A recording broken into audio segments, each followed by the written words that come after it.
Hello everyone, myself Kundan Misra welcomes you all at Wise IAS, India's most affordable platform for the preparation of various civil services examinations conducted across the country. Today is our 14th lecture. In the last two lectures, we started about the various landforms which were formed by the various agents of erosion and deposition like rivers, glaciers, winds, and now it's the turn for the coastal landforms and the karst landforms, the last two major agents of erosion and deposition.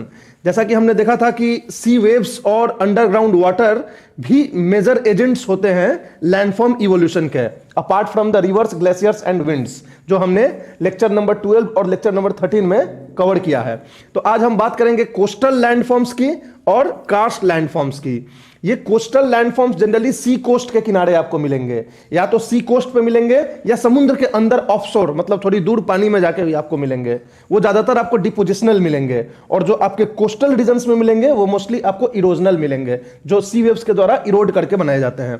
तो ये coastal landforms. और एक दूसरा होता है karst landforms. Karst landforms बड़ा ही specific topography होता है, ये हर जगह नहीं मिलता है, क्योंकि कार्स्ट लैंडफॉर्म्स मिलने के लिए आपका जो रॉक होना चाहिए अर्थ पे वो लाइमस्टोन या डोलोमाइट का बना होना चाहिए या जिप्सम का बना होना चाहिए, क्योंकि ये कार्स्ट में फिजिकल वेदरिंग नहीं होता है. यहां जो भी होता है केमिकल होता है. There should be a chemical reaction between the underground water and the rock. और केमिकली एक्टिव रॉक्स जो केमिकल रिएक्ट करते हैं केमिकली वाटर के साथ, वो मोस्टली कार्बोनेट रॉक्स होते हैं, जिसमें कि लाइमस्टोन आ जाएगा, डोलोमाइट आ जाएगा, जिप्सम आ जाएगा. तो वो वर्ल्ड में कहीं पे भी, जहां भी वर्ल्ड में देखोगे आप, थिक बेड ऑफ अगर कार्बोनेट रॉक्स मिलेगा तो वहां का जो स्ट्रक्चर होगा, टोपोग्राफी होगा, वो बिल्कुल ही एक डिफरेंट टाइप का होता है बाकी वर्ल्ड से. और वो टोपोग्राफी को हम कार्स्ट लैंडफॉर्म्स बोलते हैं. ये कार्स्ट वर्ड इसलिए यूज करते हैं क्योंकि सबसे ज्यादा विजिबल और सबसे ज्यादा एक्सटेंसिव जो ये लैंडफॉर्म दिखता है वो यूगोस्लाविया करके एक कंट्री है, उसमें कार्स्ट नाम का एक डिस्ट्रिक्ट है. तो उस कार्स्ट डिस्ट्रिक्ट में सबसे ज्यादा इस तरह के लैंडफॉर्म्स मिलते हैं, and this is the reason that we call it karst landforms. ठीक है, तो वन बाय वन हम दोनों को देखते हैं. पहले तो चलो पहले कोस्टल लैंडफॉर्म्स के बारे में बात करते हैं. क्या क्या हमको डिस्कस करना है इस कोस्टल लैंडफॉर्म्स में. सबसे पहले हम इंट्रोडक्शन इसके बारे में जानेंगे कि कोस्टल लैंडफॉर्म्स कैसे होता है, क्या होता है, टर्मिनोलॉजीज क्या होती हैं. उसके बाद हम मैकेनिज्म्स को डिस्कस करेंगे कि किस तरह का प्रोसेसेस इन्वॉल्व हैं इसके इरोजन और डिपोजिशंस में. जैसे हमने रिवर के लिए, ग्लेशियर्स के लिए और विंड के लिए बात करी थी. देखो, मैंने उस दिन भी बोला था कि सब कुछ थोड़ा थोड़ा मोर और लेस सेम होता है. तो जैसे रिवर्स का होता है मैकेनिज्म्स, सेम मैकेनिज्म्स आपको ये यहां सी वेव्स का भी मिलेगा, क्योंकि वहां भी पानी था, यहां भी पानी है. पानी जो कुछ कर सकता है वो यहां भी मिलेगा, वहां भी मिलेगा. ग्लेशियर्स में थोड़ा सा डिफरेंस था, क्योंकि वो वाटर तो था बट सॉलिड फॉर्म में था, लिक्विड फॉर्म में नहीं था. But here again there is liquid form of water.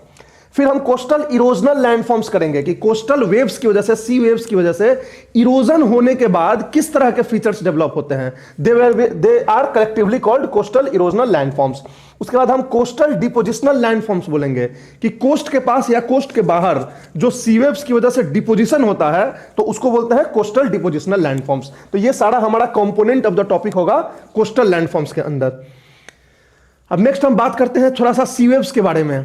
देखो, ओशन का जो वाटर होता है, हम डिटेल में बात करेंगे ओशिनोग्राफी में जब हम पढ़ेंगे कि करंट्स क्या होता है, टाइड्स क्या होता है, वेव्स क्या होता है. Basically there are 3 motions in the water of the ocean. समुद्र के पानी का जो मोशन होता है वो 3 तरह का होता है. एक मोशन होता है जिसे हम ओशन करंट बोलते हैं. वो जो है सरफेस के ऊपर एक नदी की तरह बहते जाता है पानी, अपने अगल बगल से डिफरेंट स्पीड के साथ, डिफरेंट पैटर्न के साथ. तो उसको हम बोलते हैं ओशन करंट्स. एक होता है टाइड्स. टाइड्स क्या होता है कि there is vertical, mainly vertical change in the sea level. पानी का समुद्र के किनारे जो सी लेवल होता है वो दिन में ऊपर एक बार आता है, एक बार नीचे जाता है. तो इसको बोलते हैं टाइड्स.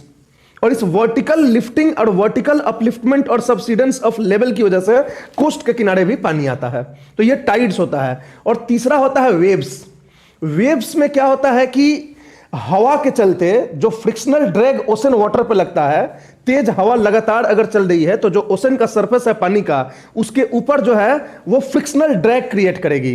राइट. उस फ्रिक्शनल ड्रैग की वजह से वेव्स जनरेट होंगे और वो वेव्स जो है पानी में ऐसे लहरों की तरह चलते जाते हैं।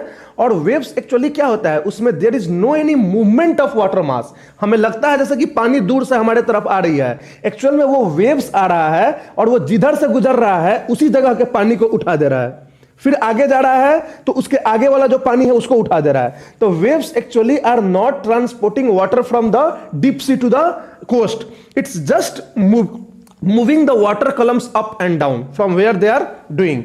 और जैसे ये कोस्ट के पास आते हैं, नजदीक आते हैं, तो ये जो पानी उठा हुआ बल्ज होता है वो कोस्ट के जमीन के साथ टकरा जाता है, क्योंकि अब सैलो हो गया है। और टकरा जाने के बाद जो है पानी पूरा गिरता है, जिसको हम बोलते हैं ब्रेक ऑफ द वेव्स। और ये जो ब्रेक ऑफ द वेव्स होता है, इसकी वजह से वाटर जो है ह्यूज फोर्स के साथ कोस्ट के तरफ आता है। और कोस्ट के तरफ जब पानी ह्यूज फोर्स के साथ आता है तो इसको हम बोलते हैं स्वास, SWAS, स्वास। और जब कोस्ट के तरफ आने के बाद वापस जब जाता है पूरे तेजी से तो इसको बोलते हैं बैकवॉश। तो वेव्स जब ब्रेक होके कोस्टल रीजन्स पे लैंड के ऊपर आता है तो it is in the form of swash and backwash. स्वास बोलते हैं जब वेव ब्रेक होके कोस्ट के पास आता है और water रसेस towards the land which is called स्वास। कभी समुद्र के किनारे गए हो आप लोग, लहरों के सामने खड़ा होते होते पहले पानी आता है पूरे तेजी से, पीछे आप पुश किए जाते हो, फिर पानी तेजी से जाता है, तो जो पानी आपके तरफ आता है कोस्ट के कारण दैट इज कॉल्ड स्वास, जो बैक जाता है उसको बोलते हैं बैकवॉश। और यही स्वास और backwash are responsible for the formation of the erosional and depositional landforms over the coast. यही सी वेव्स जो होते हैं मेनली रेस्पॉन्सिबल होते हैं। देखो वैसे उसमें टाइड्स का और ओशन करंट्स का भी रोल होता है, ये नहीं कह सकते हो कि टाइड्स और ओशन करंट से सीवेज लैंडफॉर्म्स नहीं बनते हैं, बट उनका रोल बहुत मिनिमम होता है, बिकॉज कि मेन जो कोस्ट के साथ जो इंटरेक्शन होता है ओशन वाटर का वो मेनली वेव्स के थ्रू ज्यादा होता है। Tsunami is also a kind of waves. जब हम वेव्स की बात करेंगे तो सुनामी भी आप उसमें कंसीडर कर लेना, क्योंकि सुनामी आता है तो कई बार मेजर लैंडफॉर्म्स क्रिएट करके तोड़ ताड़ के और बना देता है, तो दैट इज वेरी ओकेजनल, वो हमेशा नहीं आता है। लेकिन जो रोज वेव्स हर मिनट पे जो चलते रहते हैं दे आर स्वास एंड बैकवाश। अब टाइड्स है, टाइड्स भी आके ऊपर आता है और जब वापस जाता है तो बहुत सारे सेडिमेंट्स को लेके चला जाता है, but they are not actually having such an impact like the waves have. तो वेव्स हैव मच इंपैक्ट, इसीलिए इसको हम बोलते हैं कि coastal erosion and deposition by sea waves. Sea tides या सी करंट्स की बात नहीं करते हैं, because their contribution is very much insignificant. Yes they do contribute, there is no doubt in that, but their contribution is quite restricted in nature, और इनका contribution सबसे ज्यादा होता है। तो इसलिए हम वेव्स के बारे में बात करते हैं। अब देखो, जब भी स्वास ज्यादा स्ट्रांग होगा बैकवॉश से, कहीं कहीं पे क्या होता है कि स्वास बहुत तेजी से आता है और बैकवॉश आराम से जाता है, तो कंस्ट्रक्शन होगा। कंस्ट्रक्शन होगा मतलब यहां पे कई तरह के फीचर्स लैंड्स पे बनाए जाएंगे। जब भी बैकवॉश होगा ज्यादा स्वास से तो बने हुए चीजों को वापस लेके चला जाएगा, तो डिस्ट्रक्शन होगा। तो construction over the coastal reason and destruction depends upon the intensity of swash and backwash, कि किसकी इंटेंसिटी ज्यादा होती है। तो स्वास वर्सेस बैकवॉश का जो ये कंपटीशन है, इसी में कंस्ट्रक्शन और डिस्ट्रक्शन होता है पूरे कोस्टल रीजन में। समझ में आ रही है बात है? अब एक लॉन्ग शोर ड्रिफ्ट करके कंसेप्ट होता है, ये क्या होता है? देखो, लॉन्ग शोर ड्रिफ्ट जो होता है वो होता है सैंड्स का मूवमेंट। आप अगर देखोगे ना, आपको विजिबली बहुत माइन्यूटली देखोगे तब आपको समझ में आएगा, जल्दी ऐसा नॉर्मली नहीं दिखता है। जो हवा चलता है कोस्ट के पास, तो हवा की वजह से जो सैंड्स होते हैं वो भी धीरे धीरे धीरे धीरे कोस्टल रीजन में मूव करते हैं। और कोस्टल रीजन में मूव करते हैं वो इसलिए मूव करते हैं कि हवा actually is responsible for the direction of the waves. Waves जो इधर से आती है तो किस तरीके से आएगी, किस एंगल से, और किस एंगल से वापस जाएगी, ये डिपेंड करता है velocity and direction of the wind. तो due to the velocity and direction of the wind there is the direction of swash and backwash, and the direction of swash and backwash actually decides the movement of sands along the coast. और यही जो movement of sands along the coast होता है, ये depositional features के लिए responsible होता है। जनरली क्या होता है कि ये जो स्वास बैकवॉश डायरेक्ट जो इंपैक्ट करते हैं वो इरोजनल लैंडफॉर्म्स बनाते हैं, धीरे धीरे आपको समझ में आ जाएगा। लेकिन डिपोजिशनल फीचर्स जो भी बनता है ये लॉन्ग शोर ड्रिफ्ट की वजह से बनता है, due to movement of the sand. आप देखेंगे कि जैसे किनारे से सैंड धीरे धीरे धीरे धीरे एक्यूमुलेट हो रहा है ओशन के अंदर, एक्यूमुलेट होते होते होते होते वो आगे ओशन में चला जाता है और सैंड बार्स बना देता है। तो what are the sand bars? Sand bars is a land within the ocean. Ocean के अंदर जाके एक लैंड बन गया, पाथ बन गया, उसको सैंड बार्स बोलते हैं। तो ये लॉन्ग शोर ड्रिफ्ट द्वारा बनाया जाता है। तो ये सैंड बार क्या हो जाएगा? एक डिपोजिशनल फीचर हो जाएगा। वही सैंड बार धीरे धीरे घूमते घूमते घूमते घूमते ऐसा लग रहा है जैसे कि ओशन के पानी को ऐसे घेर रहा है, तो दैट विल बिकम स्पिट। वो और आगे जाएगा, दैट विल बिकम हुक। तो ये सारे जो spit, hook, sandbars, what they are depositional features of the coastal landforms and they all are being constructed by this long shore drift. तो ये लॉन्ग शोर ड्रिफ्ट का हमको एक्चुअल पता चलेगा जब हम डिपोजिशनल फीचर्स की अभी बात करेंगे। और ये स्वाश बैकवाश जो डायरेक्टली इंपैक्ट कर रहा है कोस्टल रॉक्स पे, उसकी वजह से हमारा इरोजनल सर्फेसेस ज्यादा बनेंगे। समझ में आ रही है? तो अब हम बात करते हैं इरोजनल और डिपोजिशनल फीचर्स की। अब मैकेनिज्म्स ऑफ कोस्टल इरोजन, जैसे हमने बाकी एजेंट्स का मैकेनिज्म्स देखा था, तो बिल्कुल उसी तरह से इसका भी होगा। और इसके और रिवर्स के मैकेनिज्म्स में कोई फर्क नहीं है, नॉट एट ऑल। समझ में आ रही बात है? केवल बस ये होता है कि रिवर्स जो होता है वो चलते चलते जाता है, ये जो है वेव्स लेके आते हैं ये सारी चीजों को, दोनों जगह पानी है। थोड़ा सा इसमें जो है सॉल्वेंट एक्शन होता है, क्योंकि जो सी वाटर होता है ना वो सलाइन होता है, ऑलरेडी इसमें बहुत सारे केमिकल्स होते हैं, तो they are having a good impact over the rocks. खासकर जो केमिकली एक्टिव रॉक्स होते हैं उनके साथ बहुत जल्दी ये रिएक्ट करते हैं। तो ये आपको 4 मैकेनिज्म्स होंगे। कोरेजन क्या होता है? आपको सबको पता है कि सी वेव्स जो रॉक डेब्रिस को कैरी करता है अपने साथ, रॉक डेब्रिस या छोटे से पार्टिकल्स को, वो क्या करते हैं? डिफरेंट शेप साइज के होते हैं। जब वो कोस्टल लैंड पे अटैक करते हैं, इंपैक्ट करते हैं, तो ये wear out the rock fragments हो जाता है। जैसे कि कोस्टल रॉक्स पे पानी आ रहा है, लेकिन पानी के साथ साथ केवल पानी नहीं आ रहा है, उसके साथ छोटे छोटे कण भी आ रहे हैं। वो कण जब टकराते हैं कोस्ट के पास आकर रॉक्स पे, और उनके टकराने की वजह से जो रॉक्स का फ्रेगमेंट डिटैच होते हैं, तो उसको बोलते हैं हम कोरेजन। रिवर्स में भी ऐसा ही होता है। रिवर्स भी जब चलती है अपने साथ पार्टिकल्स लेकर चलती है और अगल बगल के वॉल्स को या रिवर के बेड को स्ट्राइक करती है और स्ट्राइक करके उसको उखाड़ती है उधर से रॉक पार्टिकल्स, तो उसको भी वहां पे कोरेजन बोलते हैं। कोरेजन का दूसरा नाम एब्रेजन भी है। आप लोग को पता है कोरेजन एंड एब्रेजन, ABRA। तो abrasion is the same like corrasion. Hydraulic action, river में भी ऐसा ही था। हाइड्रोलिक एक्शन तब बोलते हैं जब वाटर खुद अपने फोर्स से स्ट्राइक करे। समझ में आ रही है? यहां पे कोई पार्टिकल्स का रोल नहीं है, वहां पे कटिंग टूल्स थे, पार्टिकल्स थे जो स्ट्राइक करते थे। यहां वाटर खुद जो है अपने कैनेटिक एनर्जी को इंपैक्ट कर रही है उसके ऊपर, रॉक के ऊपर, जिसकी वजह से रॉक कमजोर होकर और टूटने लग रहा है। This is called hydraulic action, right. उसी तरह से एट्रिशन तब होता है जब पानी के अंदर जो पार्टिकल्स होते हैं, जो रॉक फ्रेगमेंट्स होते हैं, वो खुद आपस में टकरा के टूटे और टूट के वहीं गिर जाए या चले जाए कुछ भी, तो दैट इज कॉल्ड एट्रिशन। तो attrition is the mechanical breaking of the particles carried by the water. And how are they mechanically broken? Because of the collision among them. उनके बीच जो कोलिजन हो रहा है उसकी वजह से वो टूट रहे हैं, तो एट्रिशन होता है। लास्ट होता है सॉल्वेंट एक्शन। सॉल्वेंट एक्शन को कोरोजन भी बोलते हैं। कोरोजन, ये रो है वो रा है, कोरेजन, ठीक है। कोरोजन सॉल्वेंट एक्शन, जब वाटर जो है रिएक्ट करे रॉक्स के साथ, केमिकल रिएक्शन क्रिएट कर दे, मतलब एक तरह का ये केमिकल इरोजन कहते हैं इसको। तो इसको क्या बोलते हैं हम? कोरोजन और सॉल्वेंट। तो ये आप चारों मैकेनिज्म्स हो गए। These are similar to, exactly similar to the river ones. अब बात करते हैं कोस्टल इरोजन्स। अब कोस्टल इरोजनल फीचर्स कौन कौन से होते हैं? ये सब नाम भी आपको नहीं मिले होंगे क्योंकि आपने कभी ये सब पढ़ा नहीं होगा, क्योंकि ये सीधा 11th क्लास के NCERT में ज्यादातर दिए होते हैं। Wave cut notch, Cliff and wave cut platform, ये 3 फीचर होते हैं। वेव कट नॉच, क्लिफ और वेव कट प्लेटफॉर्म। फिर आता है हेडलैंड्स एंड बे। ये आपको पता, देखो आपको पता मोर और लेस ये सब चीजें होंगी, आप देखे भी होंगे। आपको ये नहीं पता होगा कि यही होता है क्लिफ, यही होता है वेव कट प्लेटफॉर्म, यही होता है हेडलैंड। ये केव, आर्क, स्टैक और स्टंप, ये चारों एक साथ बनते हैं। उसके बाद ये जियोज और ब्लो होल्स एक साथ बनते हैं। जियोज को इनलेट्स भी बोलते हैं। अब वेव कट नॉच, क्लिफ और वेव कट प्लेटफॉर्म कैसे बनता है ये देखना है यहां पे थोड़ा सा। ये लैंड है हमारा, ठीक है, ये वाटर है, ओशन है। लैंड को सीधा ड्रॉ करो, समझ में आ रही बात है? ये ऐसे होता है हमारा लैंड, ऐसे जाता है रॉक, इस तरीके से ओशन बन जाता है। जनरली कुछ ऐसा ही होता है हमारे कंटिनेंट से इसकी तरफ, ऐसे होता है ना, ये ओशन हुआ।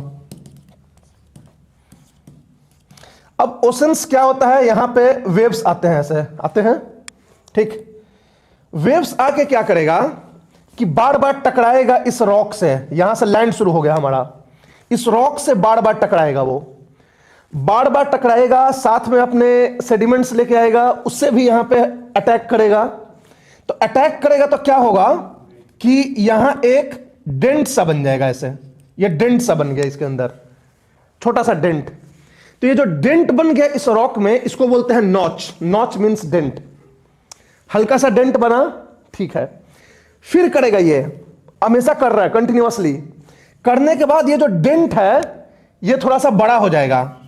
तो बड़ा हो जाएगा तो ये ऐसे बन जाएगा पूरा, मतलब डेंट पूरा अंदर तक हो गया और ये ऊपर में ऐसे लैंडमार्क जो है पूरी इस तरह से बन जाएगा।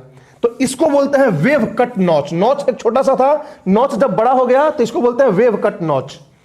अब ये वेव कट नॉच करते करते करते करते अंदर तक पूरा खोखला कर देगा और ऊपर से पतला सा ऊपर में छत एक बन जाएगा। अब ग्रेविटी की वजह से या इसी अटैक की वजह से ऊपर का छत गिर जाएगा। तो जब ऊपर का छत गिर जाएगा तो ये समथिंग लाइक ऐसे बन जाएगा। समझ में आ रही बातें? ये पहले था ऐसे, इसको डेंट किया डेंट किया डेंट किया, डेंट करते करते जब यहां पहुंचा तो ऊपर में ऐसे छत हो गया पतला सा और अंदर में पूरा डेंट हो गया। अब ऊपर का छत गिर जाएगा और कुछ बन जाएगा इस तरह का। और जो इस तरह का बनता है फीचर, जो ऐसे टाइप का फीचर बनता है vertically uplifting from the land, from a platform, this is called Cliff. ये क्लिफ होता है। आप वेस्टर्न घाट्स के माउंटेन्स में कभी, कोस्टल रीजन्स में जाओ, वेस्ट साइड में, ईस्ट साइड में जनरली ये नहीं बनता है क्योंकि ईस्ट साइड में सैलो सी है, वेव्स बहुत स्ट्रांग नहीं होते हैं ईस्ट साइड में। वेस्ट साइड में आप जाओगे इंडिया के तो ऐसे क्लिफ्स आपको बहुत मिलेंगे कि ऊपर एकदम खड़े हो, नीचे समुद्र है। तो हम लोग उसको समझते हैं कि ये समुद्री पहाड़ है। एक्चुअली ये समुद्री पहाड़ नहीं है, ये पहले एकदम जेंटल लैंड था। इसको काट काट के ऊंचा सा दीवार की तरह खड़ा कर दिया समुद्र के सामने और उसके ऊपर से चढ़ के आपको सीधा नीचे समुद्र स्टार्ट होता दिखेगा। तो this is what, this is Cliff. इसको बोलते हैं सी क्लिफ। सी क्लिफ होता ही क्या है कि सी क्लिफ लैंड का वो हिस्सा है जो ऐसे होता है और यहां से समुद्र स्टार्ट हो गया। This is sea cliff. तो एक्चुअल में ये पहले से ऐसे नहीं था, पहले ये ऐसे जेंटली था, इसको काट काट के और ऊंचा सा ऐसे सी क्लिफ बना दिया गया है। तो this is the formation of sea cliff. Wave cut platform notch समझ गए, सी क्लिफ समझ गए। अब वेव कट प्लेटफॉर्म क्या होता है? वेव कट प्लेटफॉर्म होता है, ये सी क्लिफ धीरे धीरे पीछे तक चलता चला जाता है। ये फिर यहां पे एक नॉच बनेगा दोबारा, फिर ये नॉच होगा और फिर ये ऊपर में छत पतला सा हो जाएगा, फिर ये छत गिरेगा और नया क्लिप बन जाएगा, फिर उसके बाद नया क्लिप बन जाएगा, फिर उसके बाद नया क्लिप बन जाएगा। और ये वाला जो रीजन है, सरफेस है, जहां से स्टार्ट हुआ था सब बनना, ये बिल्कुल फ्लैट प्लेटफॉर्म की तरह बन जाएगा। And this is called wave cut platform.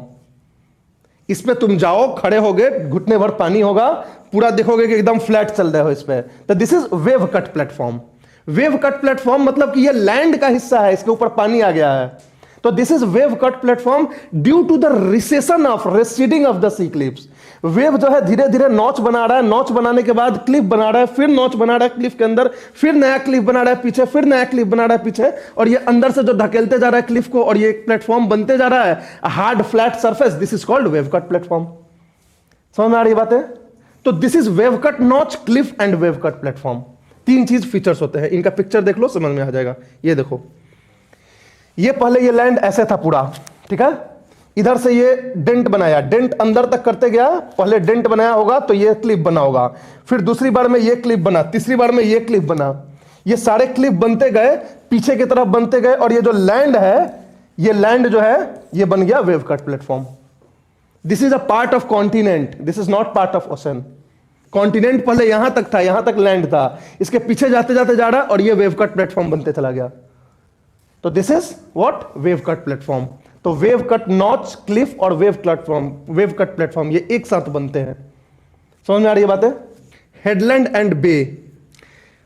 अब ये हेडलैंड और बे क्या होता है?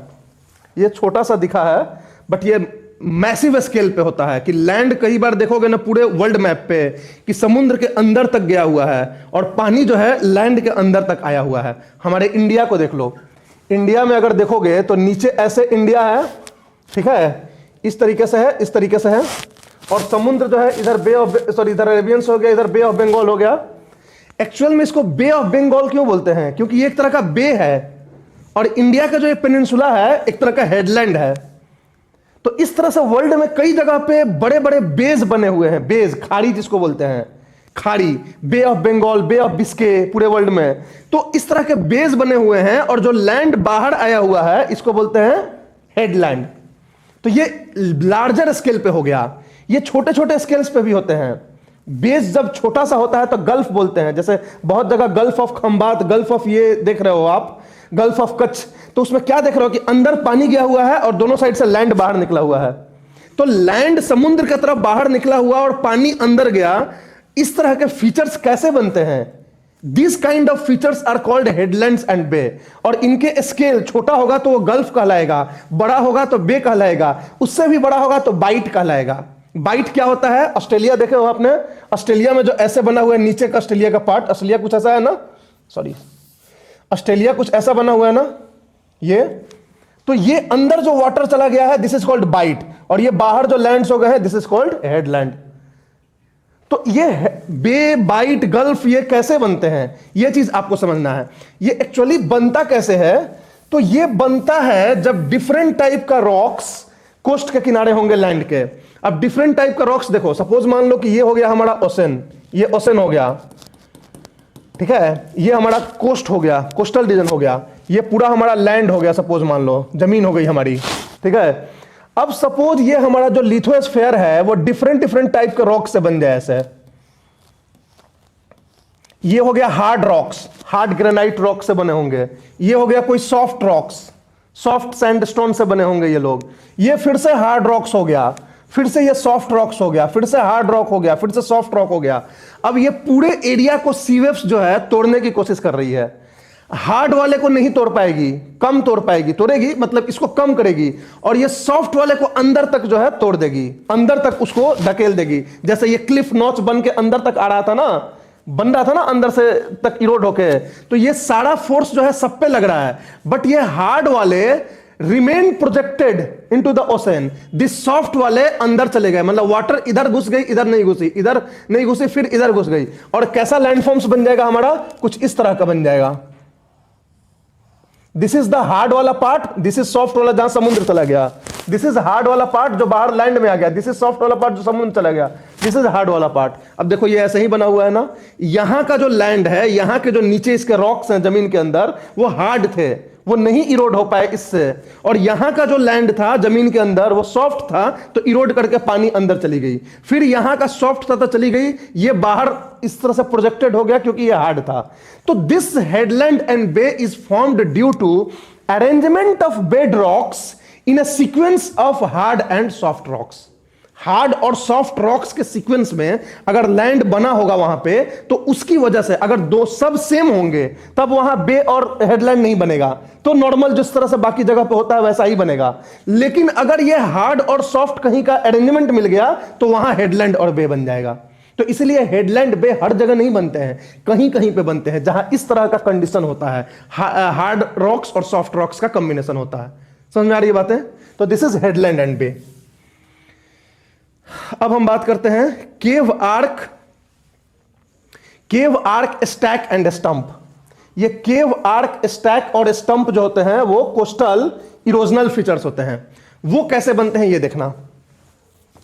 सपोज मान लो ये कोई हेडलैंड है, ठीक है, ये कोई हेडलैंड है, ये वाटर हो गया, ये भी वाटर हो गया, तो हेडलैंड हो गया तो उसके अगल बगल बे होगा ना। कोई हेडलैंड अगर बाहर है इसका मतलब कि उसके दोनों तरफ पानी होगा। इंडिया बाहर है तो इधर बे ऑफ बंगाल, इधर ये। तो ये लार्जर स्केल पे मत सोचो, छोटे स्केल पे सोच लो। ये छोटे स्केल पे हम बात कर रहे हैं। इंडिया तो चलो हम कॉन्टिनेंटल स्केल बता दिए, एकदम छोटे स्केल पे तुम बात करोगे, ये हेडलैंड बे बनते हैं, तो ये हेडलैंड हो गया और ये बे हो गया, ये पूरा पानी है। अब ये क्या करेगा कि दोनों साइड से इस हेडलैंड पे अटैक करेगा। वेव्स जो है, वेव्स तो इधर से भी चल रहे हैं, इधर से भी चल रहे हैं, इस हेडलैंड्स पे अटैक करेगा दोनों साइड से वेव, और अटैक करके यहां पे केव बनाएगा। पहले एक नॉच बनाएगा पतला सा, और खरोच खरोच के केव बना देगा, अंदर तक गड्ढा करेगा, राइट। इधर से भी करेगा, इधर से भी गड्ढा करेगा, राइट। तो ये जो है ऊपर से सब प्लेन है, लैंड है, नीचे जो है इसके जमीन के अंदर से गड्ढा कर रहा है दोनों साइड से। तो ये गड्ढा करके अंदर डेंट क्रिएट कर देगा, तो इसको हम बोलते हैं केव। एक गुफा की तरह हो गया कि अंदर आप जा सकते हो बोट लेके अंदर में, क्योंकि ये सब पानी है। अब इधर का गड्ढा है और इधर का गड्ढा, दोनों केव हो गया, दोनों केव इरोड होते होते मिल गया। तो दोनों जब ये मिल जाएगा तो अंदर से एक पैसेज बन जाएगा इस साइड से उस साइड जाने के लिए, और ऊपर से छत है, रूफ है। तो ऐसे को बोलते हैं हम आर्क। ये आपको आर्क की तरह दिखेगा कि ऊपर से कनेक्टेड है, अंदर से गड्ढा बन के दोनों मिल गया है। माने हेडलैंड के इस पार और इस पार की जो पानी है वो अब मिल गई, ऊपर में छत है, तो this is called cave, sorry arch. Cave तो पहले वो डेंट था। अब सपोज मान लो ये ऊपर का छत गिर जाए, ऊपर का छत अगर गिर जाए तो ये जो बाहर है वो बाहर एक प्रोजेक्टेड पिलर की तरह हो जाएगा। ये अलग हो गया अब इससे बिल्कुल, क्योंकि ऊपर का छत गिर गया, नीचे से तो ऑलरेडी दोनों खोखला हो चुका था। तो ये अब अलग एक प्रोजेक्टेड हो जाएगा, इस हेडलैंड से अलग हो जाएगा। तो ये अलग होकर एकदम पिलर की तरह आपको दिखेगा, और जो दिखेगा उसको बोलते हैं स्टैक। वो जमीन के ऊपर तक दिखते हैं। और अब ये जो स्टैक है इसको जो है चारों तरफ से वेव्स जो है तोड़ने की कोशिश करेगी, और तोड़ के पानी के अंदर कर देगी।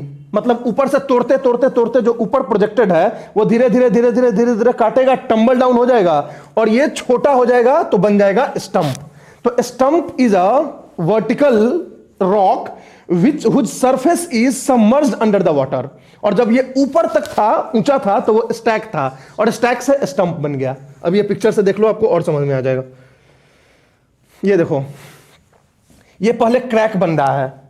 ये हमने जगह बताया है आपको, टाइम का है, ये मत समझना कि एक साथ ही अलग अलग जगह पे बन रहा है। मान लो ये पहले क्रैक बन रहा है, ये एक हेडलैंड हो गया, हेडलैंड के दोनों तरफ वाटर है। ये पहले एक क्रैक डेवलप होगा, इसमें क्रैक जब और ज्यादा बढ़ जाएगा तो ये केव बन जाएगा, लार्ज केव बन जाएगा। तो ये इधर से तो बन रहा है, उधर से भी बन रहा है, और ज्यादा ये होगा तो फिर कुछ ऐसा बन जाएगा।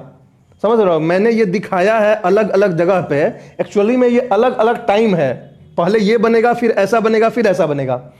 ये इधर से केव बन जाएगा, उधर से भी पीछे से भी केव बन रहा है, दोनों केव आके मिल जा रहे हैं, तो ये क्या बन गए, आर्क बन गए। क्योंकि ये देखो आर्क की तरह हो गया, ऊपर में छत है लेकिन नीचे से खोखला हो गया। इधर से उधर लोग जाते हैं बोटिंग करते हुए एंजॉय करने के लिए।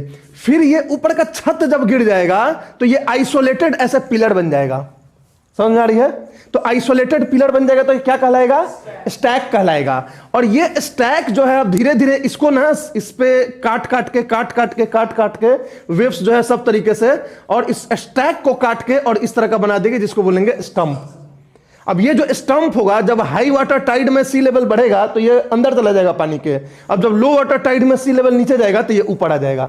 तो ये जो स्टंप होता है उसका जो अपर सरफेस होता है वो हाई वाटर टाइड और लो वाटर टाइड के बीच में पड़ जाता है। तो हाई वाटर टाइड में वो ढक जाता है, लो वाटर टाइड में बाहर आ जाता है। तो दिस इज कॉल्ड स्टंप। समझ में आ गई? तो ये चारों स्ट्रक्चर जो है, केव, आर्क, स्टैक और स्टंप, एक साथ आप समझ जाओगे। जब भी आपसे पूछेगा ना कि explain the erosional landforms of coastal region, तो जिस सीक्वेंस में हम बता रहे हैं उसी सीक्वेंस में आप लिखिएगा। पहले आप wave cut notch, Cliff, wave cut platform, क्योंकि ये तीनों एक साथ बन रहा है, राइट, एक सीक्वेंस में बन रहा है, तो इसको आप लिख देंगे। फिर आप इसको लिखेंगे केव, आर्क, स्टैक, स्टंप, राइट। अब नेक्स्ट देखते हैं क्या है, जियोज एंड ब्लो होल्स। ये एक स्पेशल काइंड ऑफ किसी क्लिफ में बनता है, जियोज और ब्लो होल्स। वो कैसे बनता है कि देखो, ऑलरेडी हमारा क्लिफ है, ये this is a cliff. Cliff मतलब समझ रहे हो ना, अचानक से जो ये समुद्र है यहां से लैंड शुरू हो गया, तो this is like this is a cliff. अब इस क्लिफ में नॉच बनेगा, नॉच बनता रहेगा, जैसे नॉच बनता है शुरू से ही जान चुके हो। तो this is the formation of notch, right. ये नॉच अंदर तक चला गया, और नॉच जाके इसके अंदर सी वेव्स अब इंटर कर रहा है, और सी वेव्स इंटर करके और ब्रेक हो रहा है वहां पे, मतलब छप्पा मार रहा है जो सी वेव्स जो कोस्ट पे जैसे होता है। तो जैसे सी वेव्स ब्रेक होता है ना, तो एक ऊपर की तरफ फोर्स लगता है, ऊपर की तरफ फोर्स लगता है। तो ये अंदर जाके और सी वेव्स ब्रेक करके और इस क्लिफ के छत पे जाके ठोक रहा है, समझ लो स्ट्राइक कर रहा है प्रेशर। ये अंदर एक केव बन गया, इस केव में जाके सी वेव्स ब्रेक हो रहे हैं, and there is a force applied over the roof of the cave. Roof of the cave पे फोर्स अप्लाई कर रहा है, और फोर्स अप्लाई करते करते एक बार ऐसा होता है कि ये इरोड होके और यहां एक होल बन जाता है। और ये जो होल जब बन जाता है, तब अब इसमें जब वेव्स जाएगा तो जैसे ही वेव्स ब्रेक करेगा उसमें से फाउंटेन की तरफ पानी निकलेगा। तो you will find several where in the coastal region कि जो क्लिप्स है, क्लिप्स के ऊपर एक होल है और उस होल में हर 1 मिनट पे 30 सेकंड पे पानी फुहाड़ा मार रहा है। या तो पानी मारता है, या पानी अगर यहां तक पहुंच नहीं पाया तो हवा मारता है। तो हवा पानी का फुहाड़ा इधर से निकलते रहता है। This is called blow holes.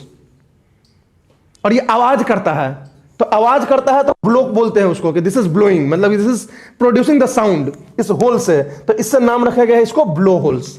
इससे साउंड, एयर, वाटर जो है फाउंटेन की तरह मारता है। लोग जो है इससे खेलते हैं, एंजॉय करते हैं।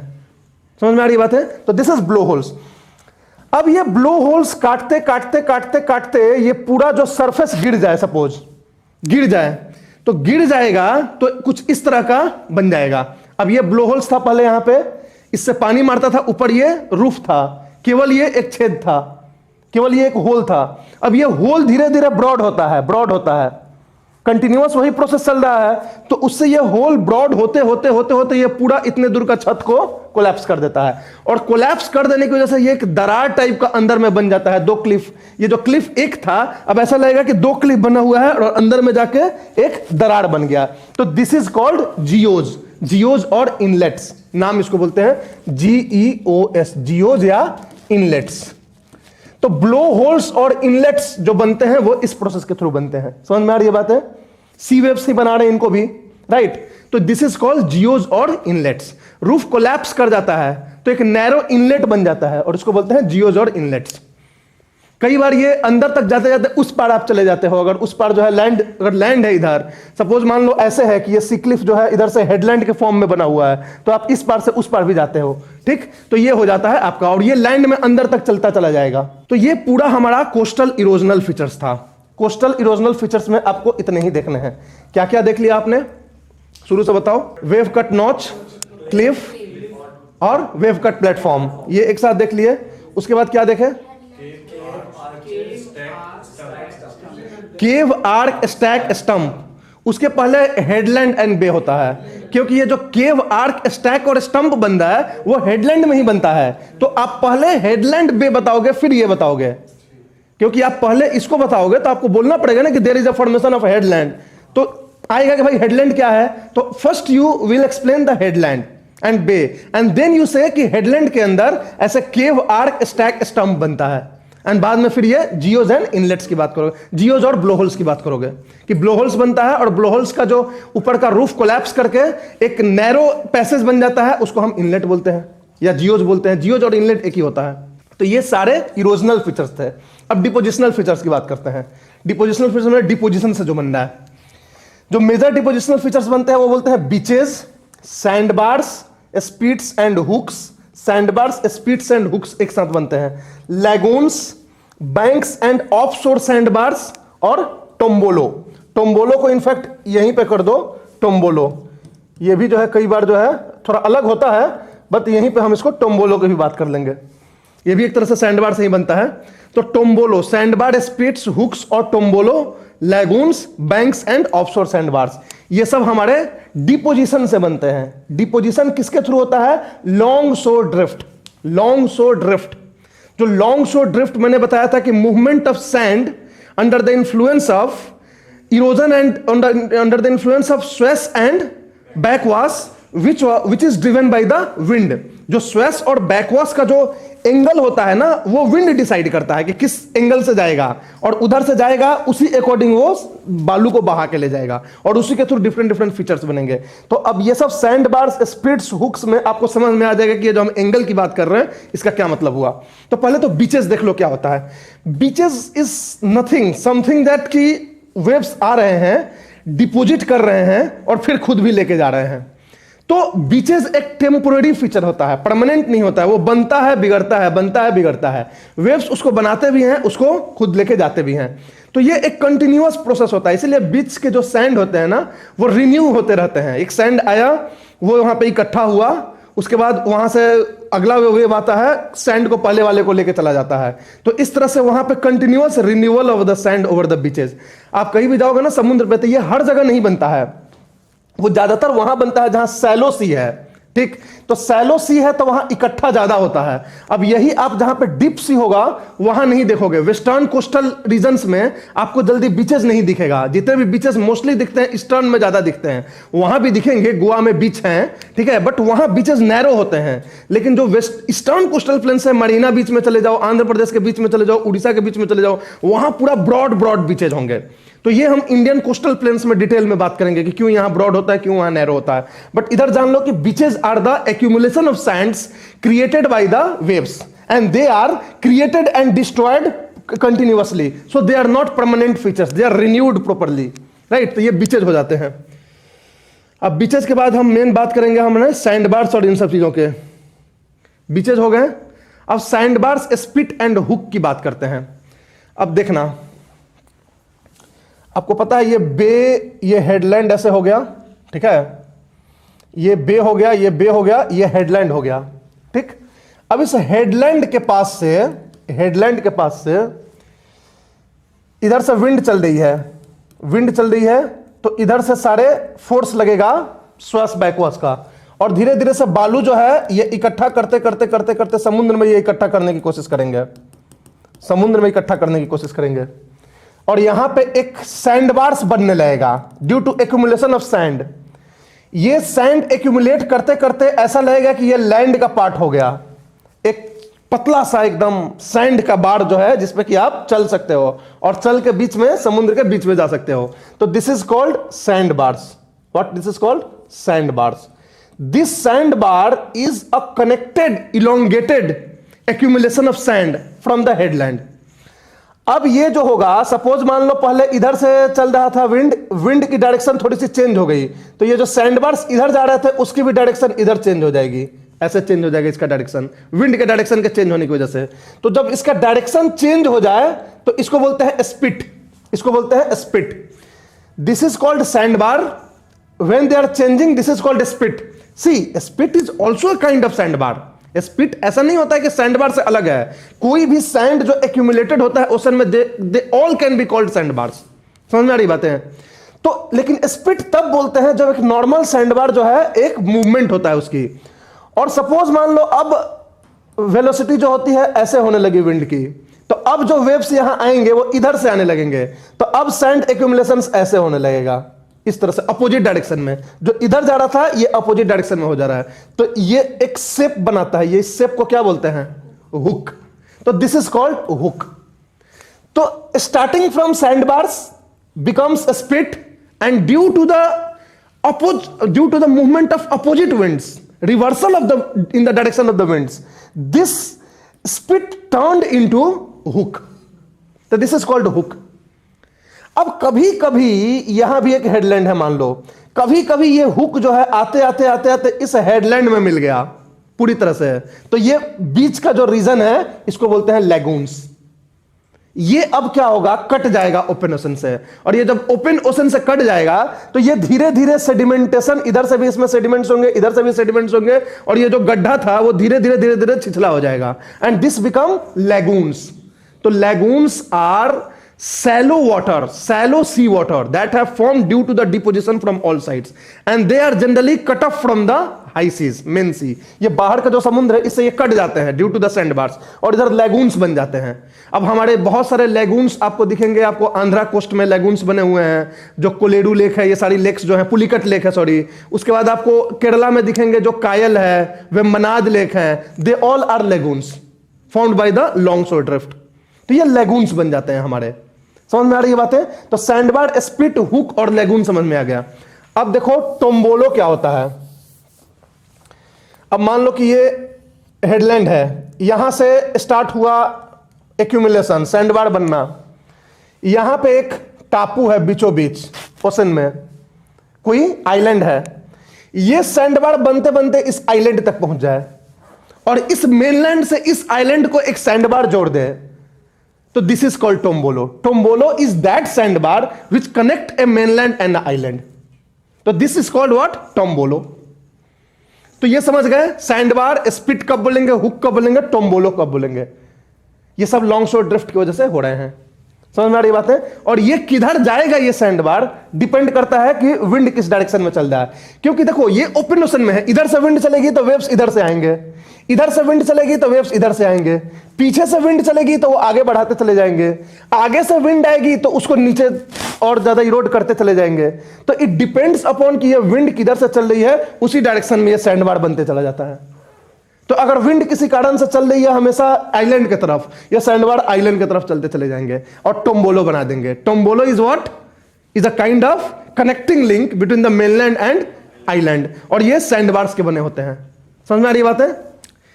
ये जो है स्पिट है, ये जो है मुड़ जा रहा है तो ये हुक हो जा रहा है। ये लॉन्ग शोर ड्रिफ्ट है जो कि बालू ऐसे चल रहा है सारे, ठीक है। यहां देखो, यहां से सैंड बार से स्टार्ट हुआ क्योंकि वेव्स इधर से हिट कर रहा है, तो इधर से सैंड बार्स एक्यूमुलेट करते गया, यहां पे ये आके क्या बन गया? स्पिट बन गया। और ये जब इधर मुड़ के अपोजिट साइड जाने लगा तो ये हुक बन गया, और बीच में बे हैं, और कई बार ये आते आते आते आते यहां पे मिल जाता है, तो मिल जाता है तो ये लेगून बन जाते हैं। समझ में आ रही है बात है? This is lagoon. अगर इन बिटवीन कोई पतला सा रुक जाए, ऐसे मान लो कि ये यहां तक बढ़ जाए और कोई पतला सा इधर से ये हो गया, या यहीं से कहीं से इरोजन होकर बीच से गैप हो गया, तो उसको इनलेट भी बोलते हैं। समझ में आ रही बात है? ये इनलेट हो जाता है जब दो सैंडबार्स के बीच में गैप हो जाए, या एक ही सैंडबार्स टूट के बीच से गैप हो जाए तो इनलेट्स हो जाता है। समझ में आ रही बात है? अब तुम बोलो, देखो ये सी आइलैंड है, दूर था, ये मेनलैंड है, मेनलैंड आइलैंड के बीच में ये सैंड का बार बन गया, तो दिस इज कॉल्ड टोम्बोलो। ये बीच है, जो समुद्र के किनारे जो है बालू का एक्यूमुलेशन हो गया तो ये बीच हो गया, ठीक है। उसी तरह से एक बैरियर आइलैंड होता है। ऑफशोर, अभी बात करेंगे हम ऑफशोर सैंडबार्स का, जिसको हम बैरियर आइलैंड भी बोलते हैं। ऑफशोर सैंडबार कई बार क्या होता है ना कि सैंडबार्स जो होते हैं वो समुद्र से दूर जाके बन जाते हैं। और वो कैसे बनते हैं? तो समुद्र के दूर जो है, जो तल है, उस पर सबसे पहले बैंक्स बनता है। बैंक्स कैसे बनता है? तो समुद्र के किनारे से सैंड्स लेके जा रहा है वेव्स, और जाके उसके तल पे डिपोजिट करते हुए जा रहा है। तो डिपोजिट करते करते करते करते उसको एलिवेट करेगा, एलिवेट करके पानी के सरफेस के नजदीक आ जाएगा, अंदर में ही, अंदर रहेगा, नजदीक नहीं आएगा अभी, मतलब 20 मीटर 30 मीटर अंदर पानी के लैंड उठ के आ जाएगा, तो उसको हम बोलते हैं बैंक्स। जैसे डॉगर बैंक, ये ग्रैंड बैंक जो सब अटलांटिक ओशन में है, और वो बैंक के डिपोजिशन करते करते पानी के लेवल से ऊपर उठ जाएगा तो कुछ ऐसा दिखेगा, जिसको बोलते हैं या तो ऑफशोर सैंड बार्स या तो बैरियर आइलैंड्स। इसको बैरियर आइलैंड इसलिए बोलते हैं कि अंदर से जब उधर से शिप आता है ना समुद्र, तो इसको बैरियर क्रिएट करता है, वो जाके वहां पे टकरा जाता है शिप, तो this is called barrier island. Actually barrier island is a major concept. कोई भी आइलैंड जो ऐसा बना हुआ है एलोंगेटेड और वो शिप्स को बैरियर क्रिएट कर रहा है, तो उसको बैरियर आइलैंड बोलते हैं। क्योंकि देखो, हम कोरल रीफ जब पढ़ाएंगे तो कोरल रीफ में ना कोरल्स के भी करने से ऐसे बैरियर आइलैंड बन जाते हैं, इसलिए हम इसको बैरियर आइलैंड पर्टिकुलरली अभी नाम नहीं देना चाह रहे हैं। अभी हम इसको ऑफशोर सैंडबार्स नाम देना चाह रहे हैं, क्योंकि बैरियर आइलैंड्स कई तरह से बनते हैं। जैसे ऑफशोर सैंडबार्स ये तरीका से बनता है जो मैंने बताया कि पहले बैंक बनेगा, डिपोजिट होकर ये बनेगा। अब एक होता है कोरल रीफ। कोरल रीफ जब मैं बताऊंगा तो कोरल रीफ ग्रो करते करते ऊपर आ जाते हैं, तो उनको भी बैरियर आइलैंड बोलते हैं या बैरियर रीफ बोलते हैं। समझ में आ रही है बात है? तो ये चीज हो गया। तो ये सारा डिपोजिशनल फीचर्स होता है, कोई दिक्कत इसमें? ये हुक, स्पिट, ये सब समझ गए, टोम्बोलो समझ गए, लेगून समझ गए। देखो ये टोम्बोलो है, ये पुराना आइलैंड है, अब ये मेनलैंड से जुड़ गया तो टोम्बोलो हो गया। अब बैंक्स क्या होता है? बैंक्स जो होता है and offshore bars, banks and offshore sand bars. Banks होता है कि ये देखो, अब ये ग्रैंड बैंक बना हुआ है। ये कैसे बना है? ये जो आपको लाइट कलर जो दिख रहा है ना, इस लाइट कलर का मतलब होता है कि इसका डेप्थ बहुत कम है। डार्क कलर का मतलब हुआ कि डेप्थ बहुत ज्यादा है। ये सब मैप्स में ना समझना चाहिए आपको कि जो मैप्स में नीचे नीचे डार्क कलर का ब्लू, लाइट कलर का ब्लू, ये क्या इंडिकेट करता है? डेप्थ को इंडिकेट करता है। तो ये जो लाइट कलर का ब्लूइश दिख रहा है, ये जो है डेप्थ को इंडिकेट कर रहा है, इस पूरे रीजन को, इस पूरे सरफेस को, कि इसकी डेप्थ कम है। तो जो लो डेप्थ डिपोजिशनल फीचर होता है समुद्र के अंदर, उसको बैंक्स बोलते हैं, जो कोस्ट से दूर होता है। अब यहां से ये बहुत दूर है, यहां से 20 किलोमीटर 50 किलोमीटर दूर होता है ये, तो इस तरह से बैंक्स बने हुए हैं। जैसे ये ग्रैंड बैंक है, तो ये यहां पे बैंक्स बने हैं। वो कैसे बनते हैं? तो इधर से जो सैंड्स या सिल्ट्स या रॉक फ्रेगमेंट्स जो सी वेव्स तोड़ के इरोड करके ले जाती है, वो जब अंदर जाती है, जब उसकी क्षमता खत्म हो जाती है और अंदर धकेलने की, तो वहीं पर जाके उसको डिपॉजिट कर देती है। और ये डिपॉजिट करने से जो कोस्ट के किनारे कुछ आगे तक जो लैंड होता है, वो धीरे धीरे धीरे धीरे रेज्ड हो जाता है, और रेज्ड होके जब ये समुद्र के तल से 20-30 मीटर तक आ जाता है, तो फिर उसको बोलते हैं बैंक्स। और ये फिशिंग के लिए बहुत इंपॉर्टेंट होता है। यहां जो है हम लोग अपने फिशिंग के लिए या कोई भी प्रोजेक्ट के लिए यहां पे स्ट्रक्चर खड़ा कर देते हैं। तो this is called banks, grand banks in the US, north eastern part of the north America, और इसके अपोजिट साइड अटलांटिक में उस उधर साइड जाओगे यूरोप के साइड में तो डॉगर्ड बैंक होगा ब्रिटिश के पास, ब्रिटेन के पास। तो this are the formation of banks. अब यही बैंक्स जो है, ये जो करंट है, ये लेब्राडोर करंट और ये गल्फ स्ट्रीम जो है, these are the ocean currents. Blue colour वाला मतलब cold ocean current, red colour वाला मतलब वार्म ओशन करंट। तो इसको अभी मत ध्यान दो, ये अलग चीज है, ठीक है। तो ये हो गया बैंक्स। अब इसी बैंक्स पे कंटिन्यूअस डिपोजिशन होता रहे, तो इस बैंक्स में कुछ जो पार्ट है, जैसे इतना बड़ा जो हिस्सा है वो रेज्ड होके और समुद्र के पानी के बाहर आ जाएगा। तो जब वो समुद्र के पानी के बाहर आ जाएगा तो इसको हम बोलते हैं ऑफशोर सैंड बार्स। ऑफशोर का मतलब होता है कि समुद्र के कोस्ट से दूर अंदर समुद्र में, और बार्स मतलब वही depositional elongated feature of sand. तो इससे जो है ऑफशोर सैंड बार्स बन जाते हैं। इसका पिक्चर देख लोगे तो ये दिख जाएगा, थोड़ा धुंधला हो गया है, एक्चुअली ये अंदर लग रहा है जैसे कि समुद्र के अंदर है, बट एक्चुअल में ये जो है लैंड है। ये समुद्र से काफी दूर, समुद्र के बीचों बीच एक लैंड बन जाए बिल्कुल डिपोजिशन से, तो ये हो जाता है सैंड बार्स। ये क्लियर थोड़ा पिक्चर नहीं है, अदरवाइज ये बिल्कुल सॉलिड एकदम रिज लाइक फॉर्मेशन, ऐसे सैंडबार्स बन जाते हैं। एक्चुअली ये सैंडबार्स बने हैं उसी बैंक्स के ऊपर डिपोजिशन से, उसी के रेज लेवल रेजिंग की वजह से ये बन जाते हैं सैंडबार्स। समझ में आ रही है बातें? ये सैंडबार्स जो हैं ऑफशोर हैं, ये उनसे मत कंफ्यूज होना, क्योंकि जो हेडलैंड से चलते हुए बन रहा है कंटिन्यूअस वो अलग होते हैं, और ये जो हैं बनते हैं वेव्स के द्वारा, इकट्ठा इधर से करके लाते हैं और यहां पे आके डंप करते जाते हैं, और उसके डंप करने से जो रेज हो रहा है लैंड, वो बना रहा है सैंडबार्स। समझ में आ रही बात है? ये कंटिन्यूअस फॉर्मेशन नहीं है लैंड के पास से, जैसे वो सैंडबार से स्पिट हुक बनते हैं, इसलिए हम इसको अलग रखे हुए हैं। तो ये हमारा पूरा डिपोजिशनल फीचर्स हो गया कोस्टल रीजन्स के। तो कोस्टल रीजन्स के इतने ही हमारे इरोजनल और डिपोजिशनल फीचर्स होते हैं, इनको आप ध्यान में रखना, और इसमें सीक्वेंस जरूरी है, जो सीक्वेंस में हमने बताया है उसी सीक्वेंस में आप इसको स्टडी करना, और क्वेश्चंस अगर पूछा जाता है तो उसी सीक्वेंस में आप लिखेंगे। Right, now the next is the karst landforms.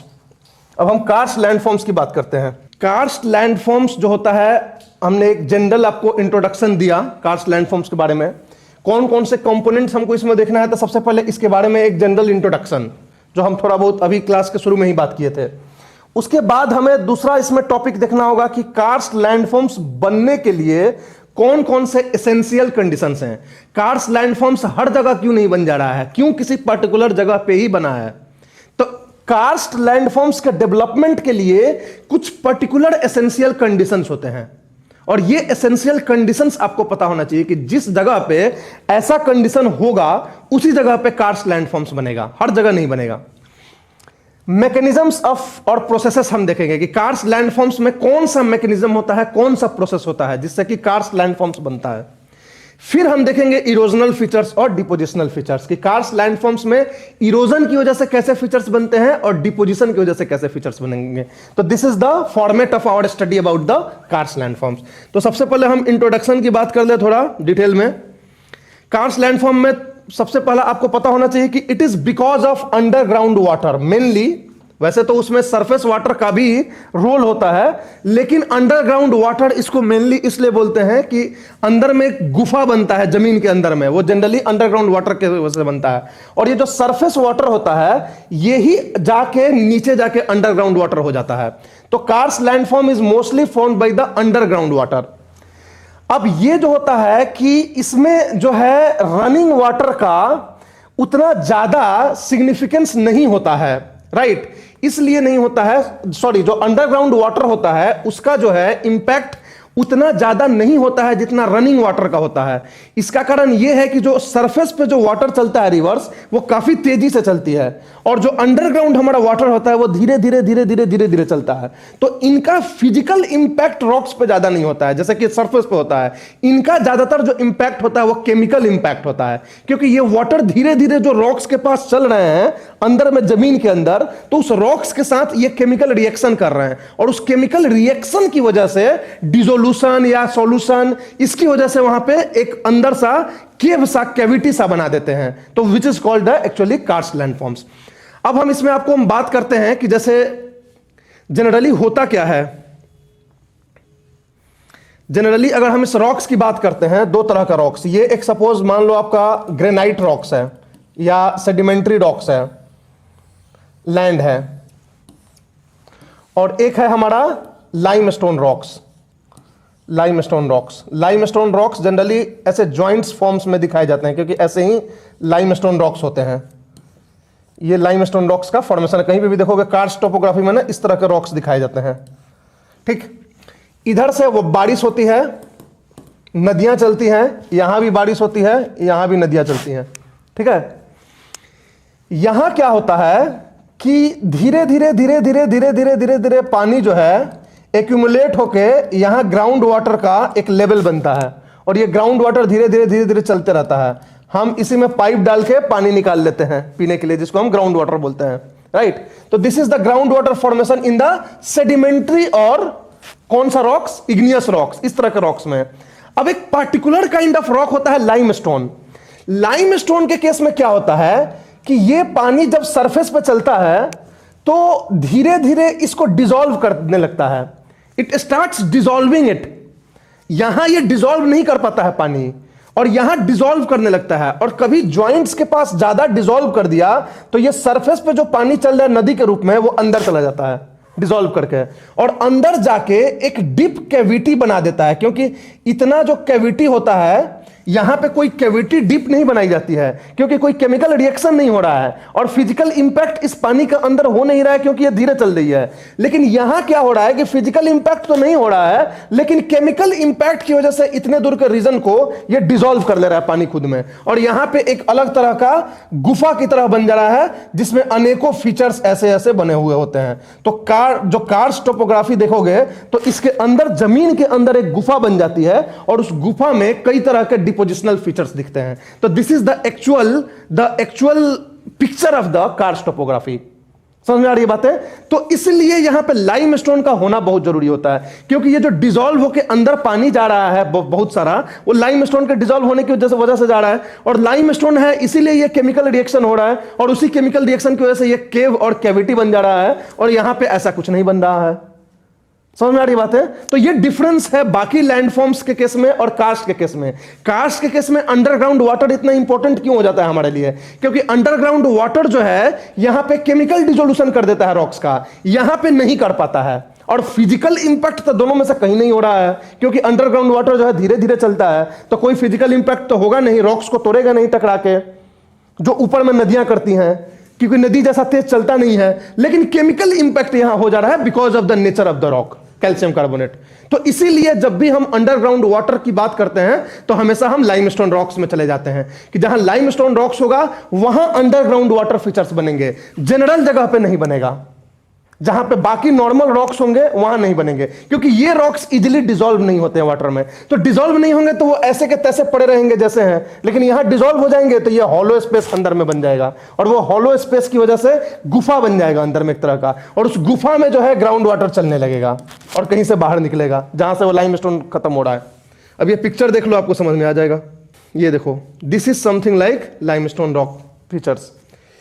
ऊपर से जो पानी जा रहा था सब अंदर अंदर अंदर जाके अंदर ये से गुफा बन जाता है पूरी तरह से, ये गुफा निकलता है, कहीं से बाहर निकलता है। ये नॉर्मल रॉक्स में ऐसे नहीं हो पाएंगे क्योंकि नॉर्मल रॉक्स में ये गुफा नहीं बनेगा, ये गुफा केमिकल डिसोल्यूशन की वजह से बन रहा है। रॉक्स डिसॉल्व हो जा रहे हैं पानी के साथ तो उनका जगह खाली हो जा रहा है, तो यहां गुफा बन जा रहा है। अब यही हमें देखना है इसके अंदर कि कौन कौन सा कंडीशन होता है जिसकी वजह से इस तरह का फीचर्स, लाइमस्टोन फीचर्स डेवलप होते हैं, कार्स्ट फीचर्स डेवलप होते हैं, और क्या क्या उसके इरोजनल और डिपोजिशनल लैंडफॉर्म्स होते हैं। समझ में आ रही है? क्या कुछ बोल रहे हो क्या? तो दैट इज द पिक्चर। अब हम धीरे धीरे वन बाय वन सबको देखेंगे कि क्या क्या इसमें कंडीशंस हैं, क्या है। कार्स्ट नाम क्यों दिया गया है ये मैंने बता दिया कि ये ज्यादातर यूगोस्लेविया के कार्स्ट डिस्ट्रिक्ट में इसके सबसे विजिबल इंपैक्ट दिखते हैं, इसलिए हम इसको कार्स्ट टोपोग्राफी बोल देते हैं। अदरवाइज इसको हम अंडरग्राउंड लैंडफॉर्म्स भी बोलते हैं, underground water landforms, right. Limestone, dolomite, gypsum, इस तरह के रॉक्स में होते हैं। अब देखो, karst topography is not found everywhere, it is found in some specific location. Why? Because it requires some specific conditions. कौन कौन से स्पेसिफिक कंडीशंस होते हैं? 5 मेजर कंडीशंस होते हैं, वो आपको पता होना चाहिए। पहला कंडीशन होता है कि एक massive thickly bedded well jointed limestone rocks होना चाहिए, यानी कि एक बड़ा सा एरिया जो है डीप तक, नीचे तक लाइमस्टोन रॉक्स का बना होना चाहिए, और ये पूरी तरह से ज्वाइंट रॉक्स, इस तरह से क्रैक्स के साथ, इनके बीच का जो दो रॉक्स के बीच का जो ये लाइन बनाना है इसको क्रैक्स बोलते हैं। ये वेल क्रैक्स डेवलप किया हुआ रॉक्स जो है नीचे तक डेवलप होना चाहिए पूरी तरह से, ठीक है? समझ में आ रही है बातें? Limestone should be porous and thus permeable, should be only be controlled by joints. ये जो होता है लाइमस्टोन, अगर ये वाला लाइमस्टोन हर जगह ये पोरस होगा, हर जगह पोरस होगा, तो हर जगह से पानी अंदर चला जाएगा और हर जगह से जो है ये डिसॉल्व हो जाएंगे, तो इसकी वजह से पूरा लैंड ही धंस के खत्म हो जाएगा। लेकिन ये हर जगह पोरस नहीं होना चाहिए, ये केवल अपने ज्वाइंट्स के पास ही जो है वाटर परकोलेट होना चाहिए। अगर ये हर जगह से पोरस होगा और हर जगह से पानी इसको डिसॉल्व करने लगेगी, तो there will no formation of any striking feature, the entire land will be dissolved and collapse into a simple depositional landforms. तो इसके लिए ये ज्वाइंट से ही पानी जाना चाहिए, अदरवाइज नहीं होना चाहिए। तीसरी बात है कि लाइमस्टोन जो होना चाहिए उसका जो पूरा फॉर्मेशन होना चाहिए वो ग्राउंड वाटर से ऊपर होना चाहिए। अगर ग्राउंड वाटर के अंदर होगा तो वो सब कुछ ग्राउंड वाटर ही डिसॉल्व कर लेगा, तो कोई फीचर्स ऐसे बन नहीं पाएगा। तो सपोज आपका जो ये लाइमस्टोन का फीचर्स है अगर इतना, तो ग्राउंड वाटर यहां होना चाहिए। समझ में आ रही है? ऊपर में एकदम लैंड के पास ग्राउंड वाटर हो जाएगा अगर, तो ये नहीं बचेंगे कोई भी लाइमस्टोन रॉक्स। तो ground water should be below the limestone rocks. इसके मतलब कि limestone rocks should be bedded above the ground water table, ground water table के ऊपर होना चाहिए, राइट? तीसरी बात है कि, चौथी बात है कि यहां पे इनफ रेनफॉल होना चाहिए, क्योंकि जब तक रेनफॉल नहीं होगा अच्छे से, अगर ड्राई रीजन्स में इसको कर दोगे तो ग्राउंड वाटर ही नहीं मिलेगा, ग्राउंड वाटर एकदम नीचे चला जाएगा। तो यहां पे पानी ही अगर नहीं रहेगा तो डिसॉल्व करके ये स्ट्राइकिंग फीचर्स बनाने के लिए कहां से बनेगा? नहीं बनेगा। तो there should be good amount of rainfall over the surface of the limestone rocks. तो वो जो वहां का जो क्लाइमेट होना चाहिए वो क्लाइमेट वेट होना चाहिए। अगर यही लाइमस्टोन थिकली बेडेड डेजर्ट में लेके चले जाओगे तो नहीं बनेगा कार्स्ट टोपोग्राफी, क्योंकि वहां पे पानी ही नहीं मिलेगा ये सब डिसॉल्व करने के लिए। तो there should be good amount of rainfall required for the formation of the karst topography। और जो रॉक सरफेस होना चाहिए should be very near to soil layer. अब सपोज मान लो एक मिनट के लिए कि ये जो है लाइमस्टोन रॉक भी बन रहा है, बना हुआ है, अब इसके ऊपर 2 मीटर का सॉइल लेयर आ जाए, सॉइल लेयर, तो जो भी पानी यहां पे गिरेगा ये इतने ही दूर में रह जाएगा, यहां पे पानी पहुंचेगा ही नहीं। तो उसके वजह से भी ये लाइमस्टोन फीचर्स नहीं बनेंगे। तो लाइमस्टोन रॉक्स में ये कार्स्ट काइंड ऑफ टोपोग्राफी बनने के लिए जो सॉइल लेयर ऊपर होना चाहिए वो बहुत डीप नहीं होना चाहिए, वो पतला सा होना चाहिए। बस इतना पतला अगर सॉइल लेयर होगा तो इससे जो पानी यहां पे आ रही है वो अंदर तक जाएगी। देखो हम लोग के लैंड पे डायरेक्ट रॉक नहीं आ जाता है, हम जिसकी बात कर रहे हैं रॉक की बात कर रहे हैं। हमारे लैंड पे पहले मिट्टी होती है, मिट्टी को हम खोदते हैं 1 मीटर 1.5 मीटर, तो वो लूज मटेरियल्स मिलते हैं, छोटे छोटे कण मिलते हैं, उनको भी खरोचते हैं, तब जाके वो रॉक आता है जो एक्चुअल रॉक जिसकी हम बात कर रहे हैं। जनरली ऐसा ही होता है हर जगह, हर लैंड पे, पूरे वर्ल्ड में। फर्स्ट सॉइल, फिर लूज मटेरियल्स जो कि उस रॉक के टूटने से बने हुए हैं, वेदरिंग से, वो भी लूज मटेरियल्स आगे चल के सॉइल बन जाएंगे, राइट? और उसके बाद हमारा एकदम सॉलिड रॉक्स आता है जिसको हम बेडरॉक बोलते हैं, बेडरॉक ऑफ द ग्राउंड बोलते हैं। तो ये जो बेडरॉक होता है लाइमस्टोन का, इसी के ऊपर कार्स्ट टोपोग्राफी बनती है। तो ये बेडरॉक अगर बहुत अंदर हो जाएगा सॉइल के अंदर, तो वाटर इसको नहीं मिलेगा इसके जॉइंट्स को डिसॉल्व करने के लिए, और वाटर जब डिसॉल्व करता है जॉइंट्स को, अंदर जाता है, तब जाके ये स्ट्राइकिंग फीचर्स यहां पे केव कैवर्न सब बनाता है।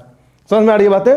तो इसलिए यह भी जरूरी होता है कि जो सॉइल सरफेस होना चाहिए वो नियर होना चाहिए रॉक सरफेस से, बहुत ज्यादा ऊपर नहीं होना चाहिए, मतलब सॉइल बहुत मोटा नहीं होना चाहिए लेयर सॉइल का। अब इसमें मेन जो है हम इरोजनल फीचर्स देखेंगे कि क्या क्या होता है, कौन कौन से इरोजनल फीचर्स होते हैं कार्स्ट टोपोग्राफी के। Terra rossa, karst pavements, caverns, sink holes, swallow holes, dolines और सॉल्यूशन पैन, ये एक साथ हम देखेंगे क्योंकि ये एक साथ बनता है इन सीक्वेंस में। टेरा रोजा क्या होता है ये देख लेंगे, कार्स्ट पेवमेंट्स क्या होते हैं ये देख लेंगे, कैवर्न्स किसको बोलते हैं ये देख लेंगे। कैवर्न्स केव को ही बोलते हैं, जो अंडरग्राउंड केव बनता है उसी को स्पेशल नाम दिया गया है कैवर्न्स लाइमस्टोन रॉक्स में। उसके बाद ये sink hole, swallow hole, doline और सॉल्यूशन पैन क्या होता है ये एक साथ देख लेंगे।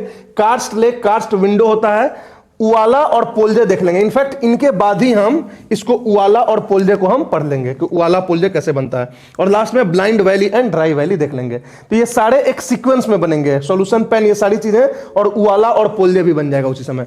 इनफैक्ट सभी एक ही साथ बनते हैं, हम एक साथ सबको देख लेंगे लाइन बाई लाइन, ठीक है। तो अब पहले देखो कि टेरा रोजा क्या होता है। टेरा रोजा is a soil that forms over the karst rocks.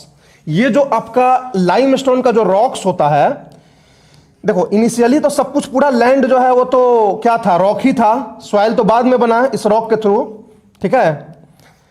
ये जो रॉक का डिसइंटीग्रेशन हुआ, लाइमस्टोन रॉक्स के केमिकल डिसइंटीग्रेशन या फिजिकल डिसइंटीग्रेशन जो भी हुआ, इसके डिसइंटीग्रेशन से ऊपर जो लूज मटेरियल्स बन गए, जिनको हम सॉइल भी बोलते हैं, ये लूज मटेरियल्स को हम बोलते हैं टेरा रोजा। स्पेशल नेम फॉर दिस टेरा रोजा, ठीक है। इसको ब्रिटेन में रेंडजीना भी बोलते हैं। हम जो सॉइल आपको पढ़ाएंगे ना, तो सॉइल में ये सब चीजें हम बताएंगे कि टेरा रोजा सॉइल क्या होता है, रेंडजीना सॉइल क्या होता है। तो ब्रिटेन में इसको रेंडजीना बोलते हैं, यूगोस्लाविया में इसको टेरा रोजा बोलते हैं। और हम जो भी ये सब पढ़ रहे हैं ना, यूगोस्लावियन नेम है, क्योंकि मोस्टली जो कार्स्ट टोपोग्राफी हमें दिखता है वो यूगोस्लाविया में बहुत ज्यादा दिखता है, इसलिए नाम भी कार्स्ट हम लोग वहीं से लिए हैं, यूगोस्लाविया के डिस्ट्रिक्ट से। तो जो upper decomposed part of the rock which has now formed soil is called terra rosa। समझ में आ रही है? तो ये एक्चुअली क्या है, कुछ इरोजन यहां नहीं हुआ है, केवल वेदरिंग हुई है। टेरा रोजा is not any erosional feature, it is just a layer of soil formed by the weathering over the karst rocks. समझ में आ रही है? Limestone rocks. अब हम समझ गए कि टेरा रोजा क्या होता है। टेरा रोजा बहुत ज्यादा थिक नहीं होना चाहिए, नहीं तो कार्स्ट फिट ढंग से नहीं बनेगा, ठीक है। अब बात करते हैं पेवमेंट्स क्या होता है। अब देखो, कार्स्ट वाले जो रॉक्स होते हैं वो जनरली ऐसे होते हैं, आपको पता है। अब जब वाटर इधर पर्कुलेट करेगा इसके जॉइंट्स पे, तो इसके जॉइंट्स में क्रैक्स बन जाएंगे, ऐसे वर्टिकल क्रैक्स बन जाएंगे, और कुछ ऐसे दिखेंगे। ये ऊपर में जो टॉप वाला सरफेस होगा वो कुछ ऐसे दिखेगा, राइट। नीचे फिर ऐसे जॉइंट ही रहेगा, लेकिन जो ऊपर वाला सरफेस होगा वो जॉइंट्स में पानी जा जा के डिसॉल्व करके इसको कैविटी बना देंगे। और ये जो ऐसे ब्लॉक ऑफ स्लाइड जब हो जाता है और बीच में क्रैक, तो इसको बोलते हैं पेवमेंट्स। जैसे पेवमेंट्स देखते हो रोड पे, रोड ऐसे बनाया जाता है कि बीच में हल्का सा गड्ढा हो और टाइल्स बिछाए होते हैं, तो that is called what, pavements. तो इसको हम बोलते हैं karst pavements. Karst pavements is formed due to the widening of the joint between the two crystals। जो लाइमस्टोन क्रिस्टल्स होते हैं उसके बीच का जो ज्वाइंट होता है वो पानी से डिसॉल्व होके वाइडन हो जाता है, और सारे क्रिस्टल्स अलग अलग हो जाते हैं। सारे क्रिस्टल्स के बीच में एक पतला सा छोटा सा गड्ढा बच जाता है, और ये बिल्कुल पेवमेंट की तरह दिखता है। तो this is called karst pavement. Picture देख लो, ये देखो, ये पहले लाइमस्टोन ऐसे था, ज्वाइंट्स थे। अब ये वाटर के रेन वाटर की वजह से, रेन वाटर में क्या होता है, CO2 भी मिला होता है, तो एक तरह से माइल्ड एसिड होता है rain water, H2CO3 kind of.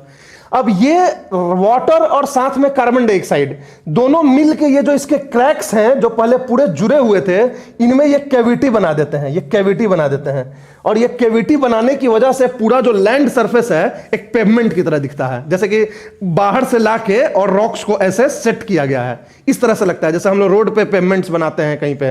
तो दैट काइंड ऑफ लुक ये होता है, इसलिए हम इसको कार्स्ट पेवमेंट बोलते हैं। समझ में आ रही बात है? अब ये केवर्न्स क्या होता है? केवर्न्स,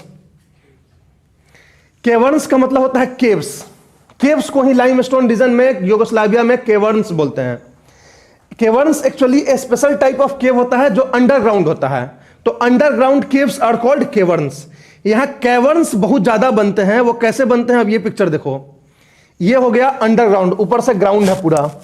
ग्राउंड के अंदर जो है हॉलो केव्स बने हुए हैं। उस केव्स के अंदर बहुत सारे फीचर्स होते हैं, स्टेलेग्माइट, स्टेलेक्साइट्स, ये सब बने होते हैं, वो डिपोजिशनल फीचर्स होते हैं, आगे बात करेंगे। तो ये जो केव्स जो अंडरग्राउंड वाटर ग्राउंड के अंदर बना होता है, because of underground water, because of dissolution by the underground water, this is called caverns. समझ में आ रही बात है? पानी जो है ऊपर से गया नीचे, जो सरफेस वाटर है, अंडरग्राउंड वाटर बन गया। अंडरग्राउंड वाटर डिसॉल्व होकर इधर बह रहा है, और अंडरग्राउंड वाटर जो इसके रॉक्स को डिसॉल्व कर दिया, कार्बोनेट रॉक्स को डिसॉल्व कर दिया, और एक हॉलो केव्स बना दिया जो जमीन के अंदर है, and this hollow caves is called caverns. समझ में आ रही बात है? अब इस केव्स के अंदर जाके हम देखेंगे कि कौन कौन से इसके फीचर्स होते हैं जब डिपोजिशनल फीचर्स करेंगे। ये सब जो देख रहे हो ना, ये कॉलम्स, ये सब डिपोजिशनल फीचर्स हैं जो डिपोजिशन से बन रहे हैं। कैसे डिपोजिशन होगा ये भी हम देखेंगे। अभी हमने मैकेनिज्म्स छोड़ दिया ना शायद, सॉरी ये हम भूल गए करना, एक पेज स्किप कर दिया हमने। ठीक है, इसको देख लो कि कौन कौन सा मैकेनिज्म्स इन्वॉल्व होते हैं लाइमस्टोन रॉक्स में। लाइमस्टोन रॉक्स में दो मैकेनिज्म्स होते हैं, एक सॉल्यूशन, एक प्रेसिपिटेशन। राइट, यहां प्रेसिपिटेशन मतलब रेनफॉल मत समझना, प्रेसिपिटेशन का मतलब होता है सॉलिड प्रेसिपिटेट्स जो जम जाते हैं उसको भी प्रेसिपिटेशन बोलते हैं। राइट, तो सॉल्यूशन और precipitation, solution means chemical erosion. जो लाइमस्टोन रॉक्स होता है वाटर के साथ डिसॉल्व हो जाता है, क्योंकि वाटर और CO2 डिसॉल्व होके ऑलरेडी एक कार्बोनिक एसिड का काम करता है वाटर, रेन वाटर जो होता है, तो उससे लाइमस्टोन रॉक्स डिसॉल्व होके और साथ में वाटर के चला जाता है, तो दिस इज कॉल्ड सॉल्यूशन। तो इस सॉल्यूशन की वजह से लाइमस्टोन रीजन में जितने भी फीचर्स डेवलप होते हैं, इरोजनल फीचर्स पर्टिकुलरली, ये इसी सॉल्यूशन की वजह से डेवलप होते हैं। जैसे ये लाइमस्टोन रॉक्स था, यहां पानी गया, ये गड्ढा बना दिया और चला गया पानी, तो ये जो गड्ढा बना जिसको हम सिंक होल बोलते हैं, this is because of solution, the dissolution of the rock from this area. तो ये जो है मेन मैकेनिज्म होता है लाइमस्टोन रॉक्स में। यहां कोई फिजिकल वेदरिंग नहीं होता है, याद रखना, लाइमस्टोन रॉक्स में इसलिए नहीं होता है क्योंकि लाइमस्टोन रॉक्स जो होते हैं वो बहुत रेसिस्टेंट होते हैं फिजिकल वेदरिंग के। वो फिजिकली जल्दी वेदर नहीं हो पाते हैं, उनका थर्मल एक्सपेंशन कॉन्ट्रैक्शन जल्दी नहीं होता है। ड्राई रीजन में लाइमस्टोन रॉक्स अगर पड़ा रहेगा ना, तो वो हजारों साल, लाखों साल, करोड़ों साल तक पड़ा रहेगा, वो जैसे का तैसे रहेगा, क्योंकि फिजिकल वेदरिंग ड्राई रीजन में होता है और ये फिजिकल वेदरिंग लाइमस्टोन का नहीं होता है। वेट रीजन में लाइमस्टोन को रख दोगे, आपको तुरंत वो डिसॉल्व होकर खत्म हो जाएगा, गिर के पड़ के खत्म हो जाएगा। तो ये सॉल्यूशन वहां पे मेन होता है। दूसरा होता है प्रेसिपिटेशन। ये वाटर जो लाइमस्टोन को डिसॉल्व करके और आगे चल रही है, चलते चलते कहीं और जाएगी, वाटर इवेपोरेट हो जाएगी और अपना जो लाइमस्टोन डिसॉल्व की थी वो एक्यूमुलेट कर दी in the form of solid, different shapes के। तो इसको बोलते हैं precipitation. This is precipitation of limestone. Precipitation क्या होता है? कोई लिक्विड अगर किसी सॉलिड को डिसॉल्व करके खुद इवेपोरेट हो जाए तो पीछे वो सॉलिड छोड़ जाती है इन द फॉर्म ऑफ, वो जो डिसॉल्व की थी उसको सॉलिड पीछे छोड़ जाती है in different forms, different structure, different shape, and this is called precipitation. तो ये प्रेसिपिटेशन की वजह से वेरियस डिपोजिशनल फीचर्स बनेंगे, अभी हम आगे बात करेंगे। तो this is the two mechanisms involve. ये हमने स्किप कर दिया था पेज आगे करने में। तो इरोजनल फीचर समझ गए आप, केवर्न समझ गए। अब हम बात करते हैं कौन कौन से चीजों की, sink hole, swallow hole, doline, solution pan, ये सब क्या होते हैं इनके बारे में बात करते हैं। अब हम देखो सिंक होल क्या होता है। सिंक होल एक सॉसर शेप्ड होल होता है जो लाइमस्टोन रॉक्स में होते हैं। लाइमस्टोन रॉक्स जो है ऐसे हैं, ऐसे हैं, ठीक है।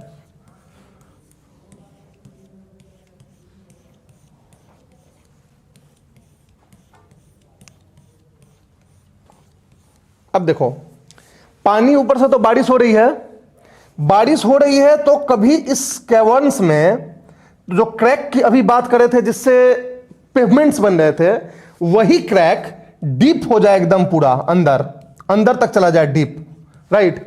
ऊपर में जो है एक सॉसर शेप्ड गोल सा बन जाए और वो अंदर तक चला जाए एकदम डिसॉल्व होके पानी, और इधर से पानी निकल के ग्राउंड वाटर में मिल जाए, राइट। तो this is called sink holes.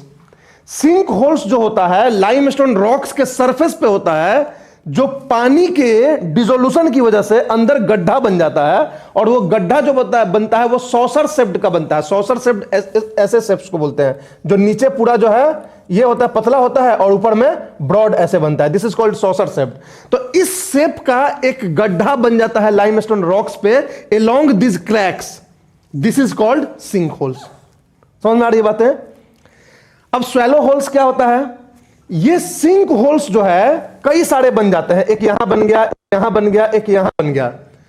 अब ये सारे सिंक होल्स के बीच का लाइमस्टोन पिघल गया और ये एक बड़ा सा गड्ढा बन गया, सब एक दूसरे से कोएलिस हो गए। This is called swallow holes. मतलब सिंक होल्स ही करते करते 3-4 सिंक होल्स मिलके एक बड़ा गड्ढा बन जाए, this is called swallow holes. अब लाइमस्टोन रॉक्स पे 3-4 स्वैलो होल्स भी बन गया है, बीच में छोटे छोटे सिंक होल्स भी बने हुए हैं। ये सारे एक साथ गल के और बड़ा बन जाए तो इसको बोलते हैं डोलाइन। तो पहले बना सिंक होल, दो चार सिंक होल के मिलने से बन गया स्वैलो होल्स, दो चार स्वैलो होल्स और सिंक मिलने से बना डोलाइंस। ये सारे जो हैं क्यों एक दूसरे से मिल जा रहे हैं? क्योंकि इनके बीच का भी जो रॉक है ना वो धीरे धीरे धीरे धीरे गलते जा रहा है विद टाइम, और बड़ा सा गड्ढा बन जा रहा है, तो हो गया डोलाइन। अगर ये डोलाइन पूरा गड्ढा है नीचे तक, तब तो इसको डोलाइन बोलते हैं। अब इसके बीच में जो है धीरे धीरे धीरे धीरे धीरे धीरे डिपोजिशन होके ये छिछला हो जाए, तो इसको बोलते हैं क्या? Solution pan. अब ये गड्ढा की तरह नहीं दिख रहा है, अब ये पैन की तरह दिख रहा है। पहले सॉसर शेप्ड गड्ढा दिखता था, अब ये गड्ढा जो है छिछला हो गया तो पैन की तरह हो गया। अब उस पैन में पानी भर जाए तो उसको बोलते हैं कार्स्ट लेक। समझ में आ रही बात है? या ये सिंक होल या स्वैलो होल ही क्लॉग हो जाए, नीचे से क्लॉग हो जाए और इसी में पानी भर जाए, तो ये सारे कार्स्ट लेक कहलाते हैं। तो karst lake is what? Due to the clogging of this sink hole, swallow holes and doline, clogging हो गया, ये जो धीरे धीरे धीरे धीरे क्लॉग हो गया। अब पानी अंदर नहीं जा रहा है, इसी में भर जा रहा है गड्ढे में, चाहे सिंक होल में भरे या स्वैलो होल में भरे या डोलाइन में भरे या सॉल्यूशन पैन में भरे, तो ये क्या कहलाएगा? Karst lake. समझ में आ रही बात है? डोलाइन समझ गए, सिंक होल समझ गए, स्वैलो होल समझ गए। अब नीचे क्या है? केव बना हुआ है ऑलरेडी, नीचे कैवर्न बना हुआ है। ठीक है, एक मिनट, यही यहां पे व्हाइट बोर्ड होता है ना, तो उसका फायदा मिल जाता है कि पिक्चर्स बना सकते हो आप बड़े बड़े। देखो यहां पे समझ लो, अब जो इधर से सिंक होल एक बन गया है, इधर से एक सैलो होल भी बन गया है, डोलाइन भी बना हुआ है, और यहां पे नीचे जो है कैवर्न भी बना हुआ है। कैवर्न मतलब केव बना हुआ है, ऊपर में ये रॉक है। समझ में आ रही बातें? ये अभी कनेक्टेड नहीं है इससे, ये रॉक है। अब ये जो रूफ ऑफ द केव जो है टूट जाए, ये सब doline, sink hole, swallow hole टूट के सब धंस जाए एक जमीन पे, तो this is called uvala, right. और बहुत बड़े एरिया में बड़ा सा उवाला बन जाए तो इसे बोलते हैं पोलजे। तो uvala and polje is a flat, बड़ा सा गड्ढा जो so many sink hole, swallow hole सब कोलैप्स होके और केव के जमीन पे गिर गया है, केव को लेते हुए सब कुछ। तो केव भी खत्म हो गया, सिंक होल, स्वैलो होल सब खत्म हो गया, वहां एक नॉर्मल लैंड की तरह आपको दिखेगा टूटा फूटा सा, तो दिस इज कॉल्ड उवाला। उवाला बहुत बड़ा बन जाए, किलोमीटर्स वाइड, किलोमीटर्स लॉन्ग, तो दिस इज कॉल्ड पोलजे। तब उवाला और पोलजे का पिक्चर देख लो, समझ में आ जाएगा। ये देखो, दिस इज उवाला। ठीक, उवाला कैसे बना? तो पहले ये पूरा एक लैंड था जिसमें छोटे छोटे छोटे छोटे सिंक होल्स थे, स्वैलो होल्स थे, डोलाइंस थे, और सबके अंदर नीचे जो है केव भी था, कैवर्न भी था। अब ये सारा टूट गया ग्रेविटी की वजह से या डिसोल्यूशन की वजह से, और टूट के धंस के एक डिप्रेशन ऐसे बन गया, दिस इज कॉल्ड उवाला। और यही बहुत बड़ा डिप्रेशन बन गया, दिस इज कॉल्ड पोलजे। अब ये पोलजे के बारे में कंफ्यूजन है, कुछ साइंटिस्ट बोलते हैं कि 3-4 उवाला मिलकर पोलजे बन गया, कुछ बोलते हैं कि इतना बड़ा एरिया, ये आपको बहुत बड़ा एरिया होता है, ये जो है एक शहर की तरह, एक मतलब स्टेट की तरह होता है, मतलब कि वैली पूरा बनी हुई है दोनों साइड से और पूरा लंबा किलोमीटर्स तक ये फैला हुआ है। तो कुछ लोग बोलते हैं कि इतना बड़ा पोलजे जो है नहीं बन सकता है, इतना बड़ा एरिया कैसे एक बार में धंस जाएगा, तो दिस इज नॉट पॉसिबल। तो उस पर लोग दूसरी थियरी देते हैं कि ये कोई एंडोजेनेटिक फोर्स की वजह से बना है, नीचे से कोई फोर्स लगा है, टेंशनल फोर्स, जिसकी वजह से रिफ्टिंग हुई है और लैंड धंस गया है पूरा, इसकी वजह से बना है ये। माने this is not just the collapse of various uvalas and all forming this polje. तो this is uvala and this is polje. तो ये सारी चीजें जो है फीचर्स बनते हैं। अब ये पोलजे होता है, इसमें शहर बस जाता है, खेती होती है, मस्त सॉइल होता है, टेराडोजा सॉइल, हाईली फर्टाइल सॉइल, और सब कुछ जो है एक पूरा टाउन इसी में चल रहा है पोलजे में, जो कभी किसी लाइमस्टोन रॉक्स का उवाला था, स्वैलाइन था, सॉरी सिंक होल्स था, स्वैलो होल्स था, डोलाइन था, और सब जो है कोलैप्स होकर पोलजे बन गया है। This is uvala polje. समझ में आ रही बात है? आप इस कंट्रोवर्सी के बारे में नहीं जाएंगे कि क्या होता है, कुछ लोग क्या बोल रहे हैं, दूसरे लोग क्या बोल रहे हैं। आपको खबर बोलना है कि हाँ जी बहुत सारा उवाला बन के बड़ा सा उवाला पोलजे हो जाता है, राइट। तो this is the various erosional features. अब हम आते हैं, उवाला हो गया, कार्स्ट लेक समझ गए, उवाला पोलजे समझ गए, अब बनता है कार्स्ट विंडो क्या होता है। अब देखो कार्स्ट विंडो क्या होता है, चलो यहीं पर समझा देना है, क्लियर समझ में आएगा, व्हाइट बोर्ड है। ये हमारा कैवर्न्स है, अंदर में जो केव बना हुआ है, ऊपर से हमारा रॉक्स तो है ही, ऊपर से ऐसे सिंक होल्स भी बने होते हैं, उधर से स्वैलो होल्स भी बने हैं, डोलाइन भी बना हुआ है, और ऊपर से रॉक भी है, और नीचे हमारा ये केव भी है। समझ में आ रही है बात है? अब कोई एक पर्टिकुलर, अब 3-4 स्वैलो होल्स डोलाइन नहीं, एक कोई कोलैप्स कर जाए, मान लो ये सिंक होल है, ये कोलैप्स कर गया, और कोलैप्स करके जमीन पे सीधा जो है आपको यहां तक पहुंच गया, कैवर्न्स तक। ऊपर में पहले ऐसे था, ये ऐसे था, ये पूरा कोलैप्स कर गया, इसके अगल बगल वाला सब है एज इट इज, ये भी मान लो कोलैप्स कर गया अपना, ये भी कोलैप्स कर गया, लेकिन इन दोनों के बीच का जो ये था लैंड था वो भी है, ये भी कोलैप्स कर गया, लेकिन इसके इन दोनों के बीच का जो लैंड था वो भी एज इट इज है। तो आपको कैसा स्ट्रक्चर बनेगा? तो कुछ ऐसा बनेगा। समझ में आ रही बात है? ये पूरा कोलैप्स कर चुका है नीचे का, राइट? यहां है रॉक, यहां है रॉक, यहां है रॉक, बीच में ये छिद्र बन जाएंगे, जो सीधा जो है अंदर का सब कुछ केव्स का दिखेगा।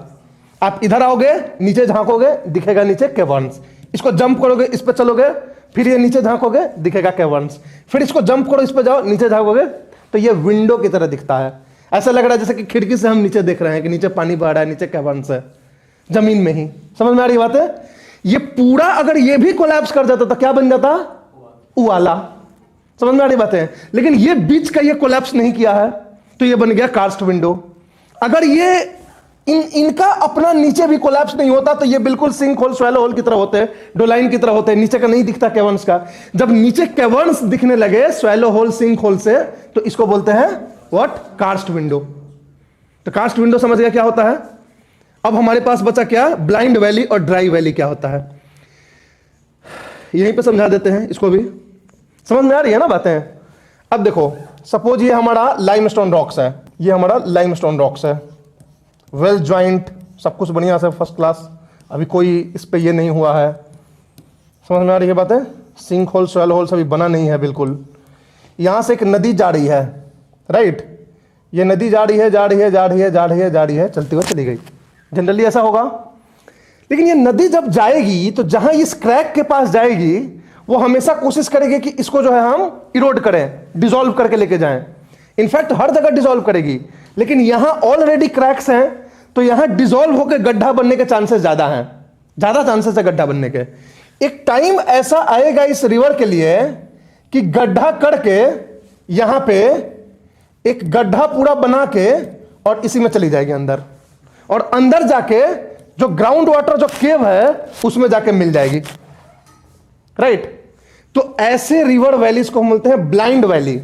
जो रिवर वैली चल रही है और कहीं जाके पानी अंदर चली गई, गड्ढा में ब्लाइंड लोग गिरते हैं, ठीक है? तो ये क्या होता है? ब्लाइंड वैली इसको बोलते हैं।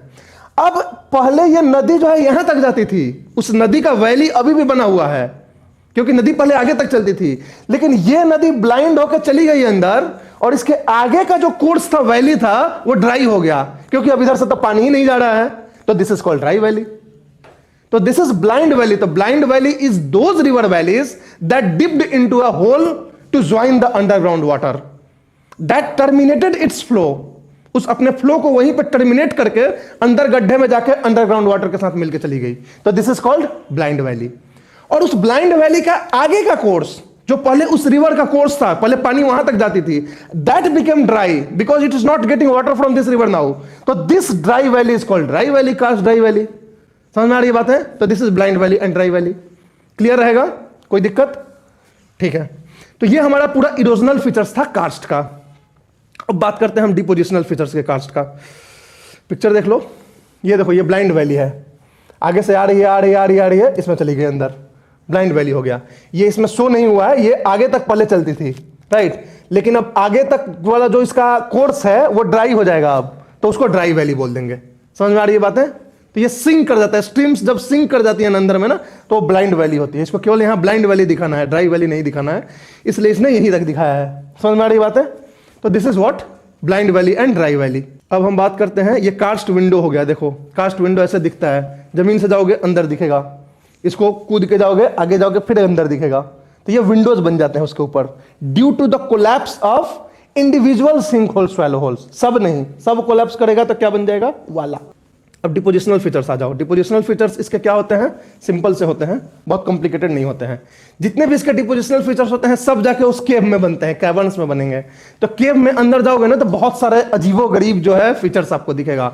कहीं ऐसे पिलर निकला होगा, कहीं ऊपर से जो है इस तरह से एक रॉक पिलर जो है नीचे की तरफ आता हुआ दिखेगा और हवा में लटका रहेगा। एक नीचे से ऐसा जाएगा, ऊपर में जाकर रुक जाएगा, और दो ऊपर से आता हुआ और नीचे से आता हुआ मिल जाएंगे कहीं कहीं पे, और पूरा एक कंटिन्यूअस पिलर बन जाएगा। इस तरह के बहुत फीचर्स बनते हैं। कहीं देखोगे तो लाइन से ऐसे ऐसे ऐसे ऊपर से टंगे हुए पिलर्स दिखेंगे। तो इस तरह के डिपोजिशनल फीचर्स केव के अंदर मिलते हैं, और ये सब जो है प्रेसिपिटेट्स होके बनते हैं। ऊपर से वो पानी गिर रहा था और पानी गिरने के टर्म्स में इवेपोरेट हो गया और छोड़ गया पीछे से सॉलिड ऐसे बना हुआ। उसी सॉलिड स्ट्रक्चर पे और पानी गिर रहा है, वो भी इवेपोरेट होकर उसको और इलोंगेट कर दिया, और इलोंगेट कर दिया, और इलोंगेट कर दिया। तो इस तरह से ड्रिपिंग फ्रॉम द रूफ, जो वाटर ड्रिप कर रहा था, वो वाटर ड्रिप करते समय वो कई बार इवेपोरेट हो जाता है और पीछे जो है उसी शेप में छोड़ जाता है एक पिलर टाइप का ऊपर से नीचे आता हुआ। And that kind of thing is called what? Stalactites. तो स्टैलेक्टाइट्स, तो स्टैलेक्टाइट्स होते हैं जो ऊपर से आके नीचे जाते हैं। उसी तरह से ऊपर से आके कई बार क्या होता है कि नहीं पानी ये हुआ, इवेपोरेट हुआ, वो नीचे आके गिर गया, और नीचे गिर के आके इकट्ठा कर देगा, और वो धीरे धीरे इकट्ठा करते करते नीचे से एक पिलर बना देगा। तो उसको बोलते हैं स्टैलेगमाइट्स। तो स्टैलेक्टाइट्स, स्टैलेगमाइट्स। स्टैलेक्टाइट्स होता है जो पिलर्स छत से नीचे आता है, और स्टैलेगमाइट्स जो होता है वो नीचे से ऊपर जाता है। नीचे से क्यों ऊपर जाता है? कि ऊपर से जो पानी गिरा वो नहीं इवेपोरेट हुआ, वो गिर गया नीचे। पहले वो इवेपोरेट हो जाता था तो ऊपर से एक पिलर बन जाता था, जो नीचे गिर जाता था वो नीचे आके पानी इवेपोरेट हो रहा है तो नीचे एक्यूमुलेशन करेगा, और नीचे से ऐसे उठेगा तो वो स्टैलेगमाइट कहलाएगा। ऊपर वाले नीचे वाले दोनों आके मिल जाएं तो बन जाएंगे पिलर। और ड्रैप्स कब बनता है? जब ये छत है, छत अगर ऐसे बिल्कुल हॉरिजॉन्टल है तब तो स्टैलेक्साइट, स्टैलेगमाइट्स, पिलर्स बनेंगे। और ये छत ही ऐसे इंक्लाइंड हो अगर, तो इसमें से नीचे से ऐसे ऐसे ऐसे लाइन से जो है पिलर्स निकले रहेंगे।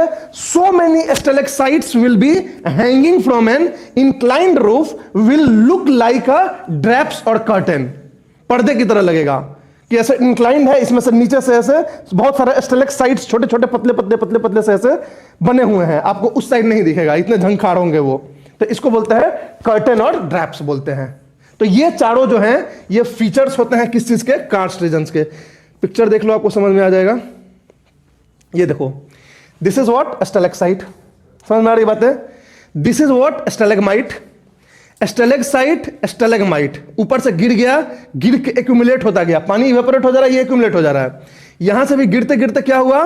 पानी जो है इसको इवेपोरेट हो गया, ये लटके रह गया ऊपर में। और ये एक ड्रॉप से नहीं बनता है, बहुत सारे ड्रॉप्स होते हैं। जैसे एक छोटा सा ड्रॉप बना था तो इतना छोटा बनाया, इसी के ऊपर फिर एक पानी हुआ तो फिर इतना बड़ा बनाया, फिर इसी के ऊपर पानी इकट्ठा हुआ इस पे बनाया, फिर इकट्ठा हुआ इस पे बनाया, फिर इस पे, और करते करते विद टाइम जो है इतना बड़ा आ जाता है। फिर इसी तरह से नीचे भी होता है, एक छोटा सा बनता है, इसी के ऊपर पानी टपकता है तो फिर एक बड़ा बन जाता है, इसी के ऊपर फिर पानी टपकता है तो बड़ा बन जाता है। देखो ये जो डिसॉल्व्ड वाटर होता है ना, इसकी विस्कोसिटी होती है, और विस्कोसिटी की वजह से ये फैलता नहीं है। अब आपको लग रहा होगा कि सर पानी गिर रहा है तो फ्लैट क्यों नहीं बन रहा है, ऐसे क्यों बन रहा है? Because of viscosity. Excess limestone जब डिसॉल्व कर लिया है ये, तो इसकी विस्कोसिटी बढ़ गई है, तो ये जो जमीन पे गिरता है तो फैलता नहीं है, वो एक्यूमुलेटेड ऐसे हो जाता है। और उसी पे फिर पानी गिरेगा तो इसी के चारों बगल जैसे वोल्केनिक माउंटेन्स बनते हैं विस्कोसिटी की वजह से, उसी तरह से ये बन जाएगा, फिर बन जाएगा, बनते बनते बनते बनते ये स्टैलेगमाइट बन जाएगा। तो स्टैलेगमाइट स्टैलेक्टाइट बन जाएगा, और यहां आके स्टैलेगमाइट स्टैलेक्टाइट मिल गया तो क्या बन गया? Limestone pillars. पिलर्स बन जाते हैं। अंदर में जो पानी चलते रहती है उसको अंडरग्राउंड रिवर बोलते हैं, इसको कैवर्न बोलते हैं। इस पूरे इसको जो है केव को कैवर्न बोलते हैं। समझ में आ रही बात है? अब ड्रैप्स का इसमें नहीं दिया है, ड्रैप्स का बहुत अच्छा मुझे दिखा नहीं, ठीक है। ड्रैप्स बनता है जब ये जो इसका रूफ हो वो इंक्लाइंड हो, इंक्लाइंड होगा ये रूफ, तो आप इंक्लाइंड चीजों पे पानी बहाओगे तो देखोगे कि इधर से भी पानी गिर रहा है, इधर से भी गिर रहा है, इधर से भी गिरता है ना जनरली, क्योंकि वो पानी इधर भी चल रहा है और इधर भी नीचे भी आ रहा है। अगर वो हॉरिजॉन्टल होगा, यहां पानी गिराओगे तो एक ही जगह से नीचे गिरेगा, और कोई अगर इंक्लाइंड होगा तो वहां एक हॉरिजॉन्टल मोशन भी वाटर का हो जाएगा। वर्टिकल तो गिर ही रहा है, तो वो अब जो पानी ऊपर से गिरेगा वो ऐसे लाइन से गिरेगा इस तरह से, because water is also having horizontal motion and in the course of horizontal motion it is dripping down. तो एक ही रूप से लाइन से कितने सारे ड्रिपिंग डाउन होके सो मेनी स्टेलेक्साइट्स बन जाते हैं, and such group of stalactites look like a drapes और कर्टन. तो इसीलिए इसको हम कार्स्ट ड्रेप्स या कर्टन्स बोल जाते हैं. तो stalactite, stalagmite, karst pillar and karst drape और karst curtain, these are the 4 depositional features that forms within the karst region. समझ में आ रही है बात है? तो ये डिपोजिशनल फीचर्स हो गए. डिपोजिशनल फीचर्स केवल आपको इस केव में बनते हैं, ऊपर में नहीं बनते. ऊपर में केवल सब इरोजनल फीचर्स बनते हैं, sink hole, swallow holes, doline, ये सब ऊपर में बनते हैं, और नीचे में केव्स में जो बनते हैं ये बनते हैं. समझ में आ रही बात है?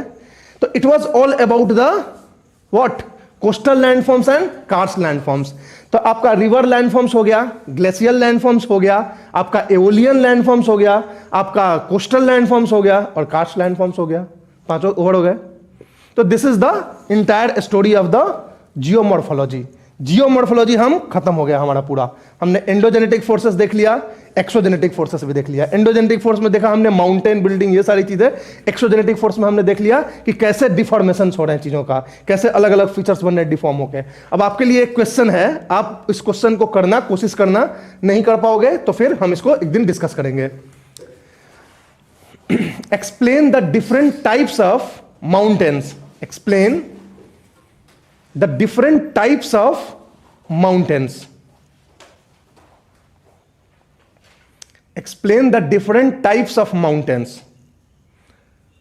कितने तरह के माउंटेन्स बनते हैं ये आपको बताना है. ये आप एंडोजेनेटिक फोर्स में जितने भी अब तक पढ़े हो, ये क्वेश्चन पूछ चुका है ना पहले, इसलिए मैं पूछ रहा हूं.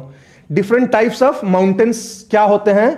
Volcanic mountain, tectonic mountain. Volcanic mountain में कौन कौन से माउंट होते हैं, टेक्टोनिक माउंटेन्स में कौन कौन से माउंटेन्स होते हैं. इस बेसिस पे आप जो है टाइप्स ऑफ माउंटेन्स लिख के लाना. उसके बाद नेक्स्ट जो है एक दिन टाइप्स ऑफ प्लेन्स बताएंगे कि कौन कौन से प्लेन्स होते हैं, डिपोजिशनल प्लेन्स, इरोजनल प्लेन्स. तो ये जो है ना डायरेक्टली एनसीईआरटी या बुक्स में नहीं दिया हुआ है, लेकिन ये ऐसे कुछ क्वेश्चंस है ना जो स्टैंडर्ड बुक्स में दिए हुए हैं, जो ऑप्शनल के लिए हम लोग पढ़ते हैं, और क्वेश्चंस भी यूपीएससी पूछ देता है. तो जो जनरल लोग जो एनसीईआरटी पढ़ के जा रहे हैं ना, तो वो कनेक्ट नहीं कर पाते हैं. देखो एनसीईआरटी में क्या है ना कि ऐसे ऐसे ऐसे कंपार्टमेंट वाइज दे दिया है. यूपीएससी क्वेश्चन सबको कनेक्ट करके पूछती है. यूपीएससी क्या चाहती है कि आप पूरे दिमाग में ना सबको एज ए होल पढ़ो, नॉट कि अलग अलग. आपने एंडोजेनेटिक अलग पढ़ा, एक्सोजेनेटिक अलग पढ़ा. अब इस सबको आप एज ए होल समझोगे तब आपको पिक्चर क्लियर होगा कि अच्छा ऐसे हो रहा है. आप इस दोनों को दो दिमाग में मत रहो कि एंडोजेनेटिक अलग होता है, एक्सोजेनेटिक अलग, दोनों एक साथ चल रहा है पूरा.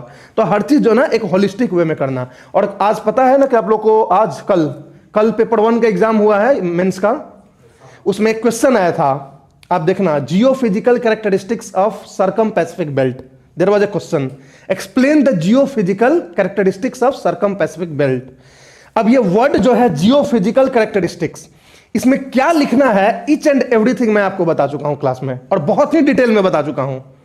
अब आप इस वर्ड से कंफ्यूज हो जाओ जियोफिजिकल, तो वो फिर दिक्कत है. जियोफिजिकल का मतलब वही होता है कि कौन कौन से फिजिकल कैरेक्टरिस्टिक्स हो रहे हैं. ये सर्कम पैसिफिक बेल्ट में वोल्केनिज्म हो रहा है, ये आपको लिखना है. सर्कम पैसिफिक बेल्ट में आपको क्या हो रहा है, अर्थक्वेक हो रहा है, ये लिखना है. सर्कम पैसिफिक बेल्ट में कौन कौन से किधर में प्लेट टकरा रहे हैं, ये लिखना है. यही चीज आपको लिखना है. तो ये तीनों चीज, इस क्वेश्चन को भी आप देखना, पेपर में 10 नंबर का क्वेश्चन था कल के पेपर में मेंस में, geophysical characteristics of the circum Pacific belt. इसको भी लिख के आना अगर आप लोग को याद होगा तो. ठीक है, तो ये 2 क्वेश्चंस आपके लिए एक होमवर्क है, बाद में हम क्लास में इसको डिस्कस कर लेंगे. दैट्स ऑल फॉर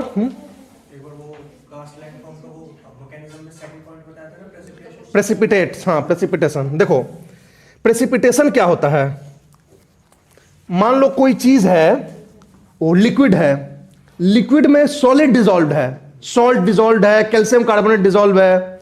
ये जब भी इवेपोरेट होती है लिक्विड, तो जो सॉलिड पार्टिकल है वो पीछे छोड़ जाती है, and this is called precipitation. Liquid में अगर सॉलिड डिसॉल्व है and when liquid evaporates it leaves behind the solid. जो सॉल्ट वाटर होता है, सॉल्ट कैसे बनता है, सॉल्ट जो हम लोग समुद्र से बनाते हैं वो एक तरह का प्रेसिपिटेट्स है. पानी को इकट्ठा करते हैं, पानी को इवेपोरेट होने देते हैं और पीछे सॉल्ट छोड़ जाता है. तो this is what called precipitation. तो salt is formed by precipitation. In the same way karst landforms में ये जितने डिपोजिशनल फीचर्स देख रहे हो, this is due to precipitation. तो इसको जो बनता है सॉलिड, इसको बोलते हैं प्रेसिपिटेट्स, सॉल्ट प्रेसिपिटेट्स. तो ये जो है सॉल्ट प्रेसिपिटेट्स होता है। तो ये एक प्रोसेस होता है केमिस्ट्री में, प्रेसिपिटेशन का प्रोसेस, मतलब लिक्विड जब इवेपोरेट हो जाए, पीछे सॉलिड छोड़ जाए, दिस इज प्रेसिपिटेशन। हमारा ब्लड प्रेसिपिटेट्स होता है, हमारा ब्लड जो है उसकी जो लिक्विड पार्ट होती है वो इवेपोरेट हो जाती है, जो सॉलिड पार्ट होता है प्रेसिपिटेट्स वो बच जाता है।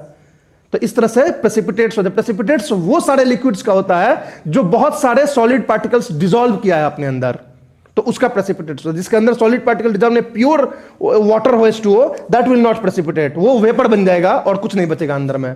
लेकिन अगर वो सॉल्ट को, शुगर को, किसी चीज को डिसॉल्व किया है तो वो इवेपोरेट होने के बाद नीचे बचता है। समझ में आ रही बात है? This is called precipitation. तो ये एक मैकेनिज्म होता है जिसके थ्रू सारे डिपोजिशनल फीचर्स बनते हैं कास्ट में। तो ये तो देखें ही आपने कि कैसे कास्ट में डिपोजिशनल फीचर्स बन रहे हैं इस मैकेनिज्म के अकॉर्डिंग, राइट? और कुछ?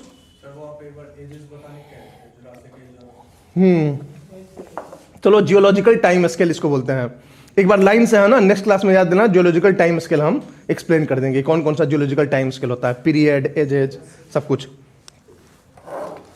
इससे होगा ना कि क्वेश्चंस का आप आंसर्स लिखोगे तो थोड़ा सा डेप्थ दिखेगा। हिमालय बनने का फॉर्मेशन तो सब लोग लिखेगा, लेकिन जब आप इसको ये लिखोगे कि ओलिगोसिन टाइम में ग्रेटर हिमालयाज बना, मियोसिन टाइम में लेसर हिमालयाज बना, प्लियोसिन टाइम में शिवालिक बना, तो ये एक अलग थोड़ा सा पिक्चर देता है।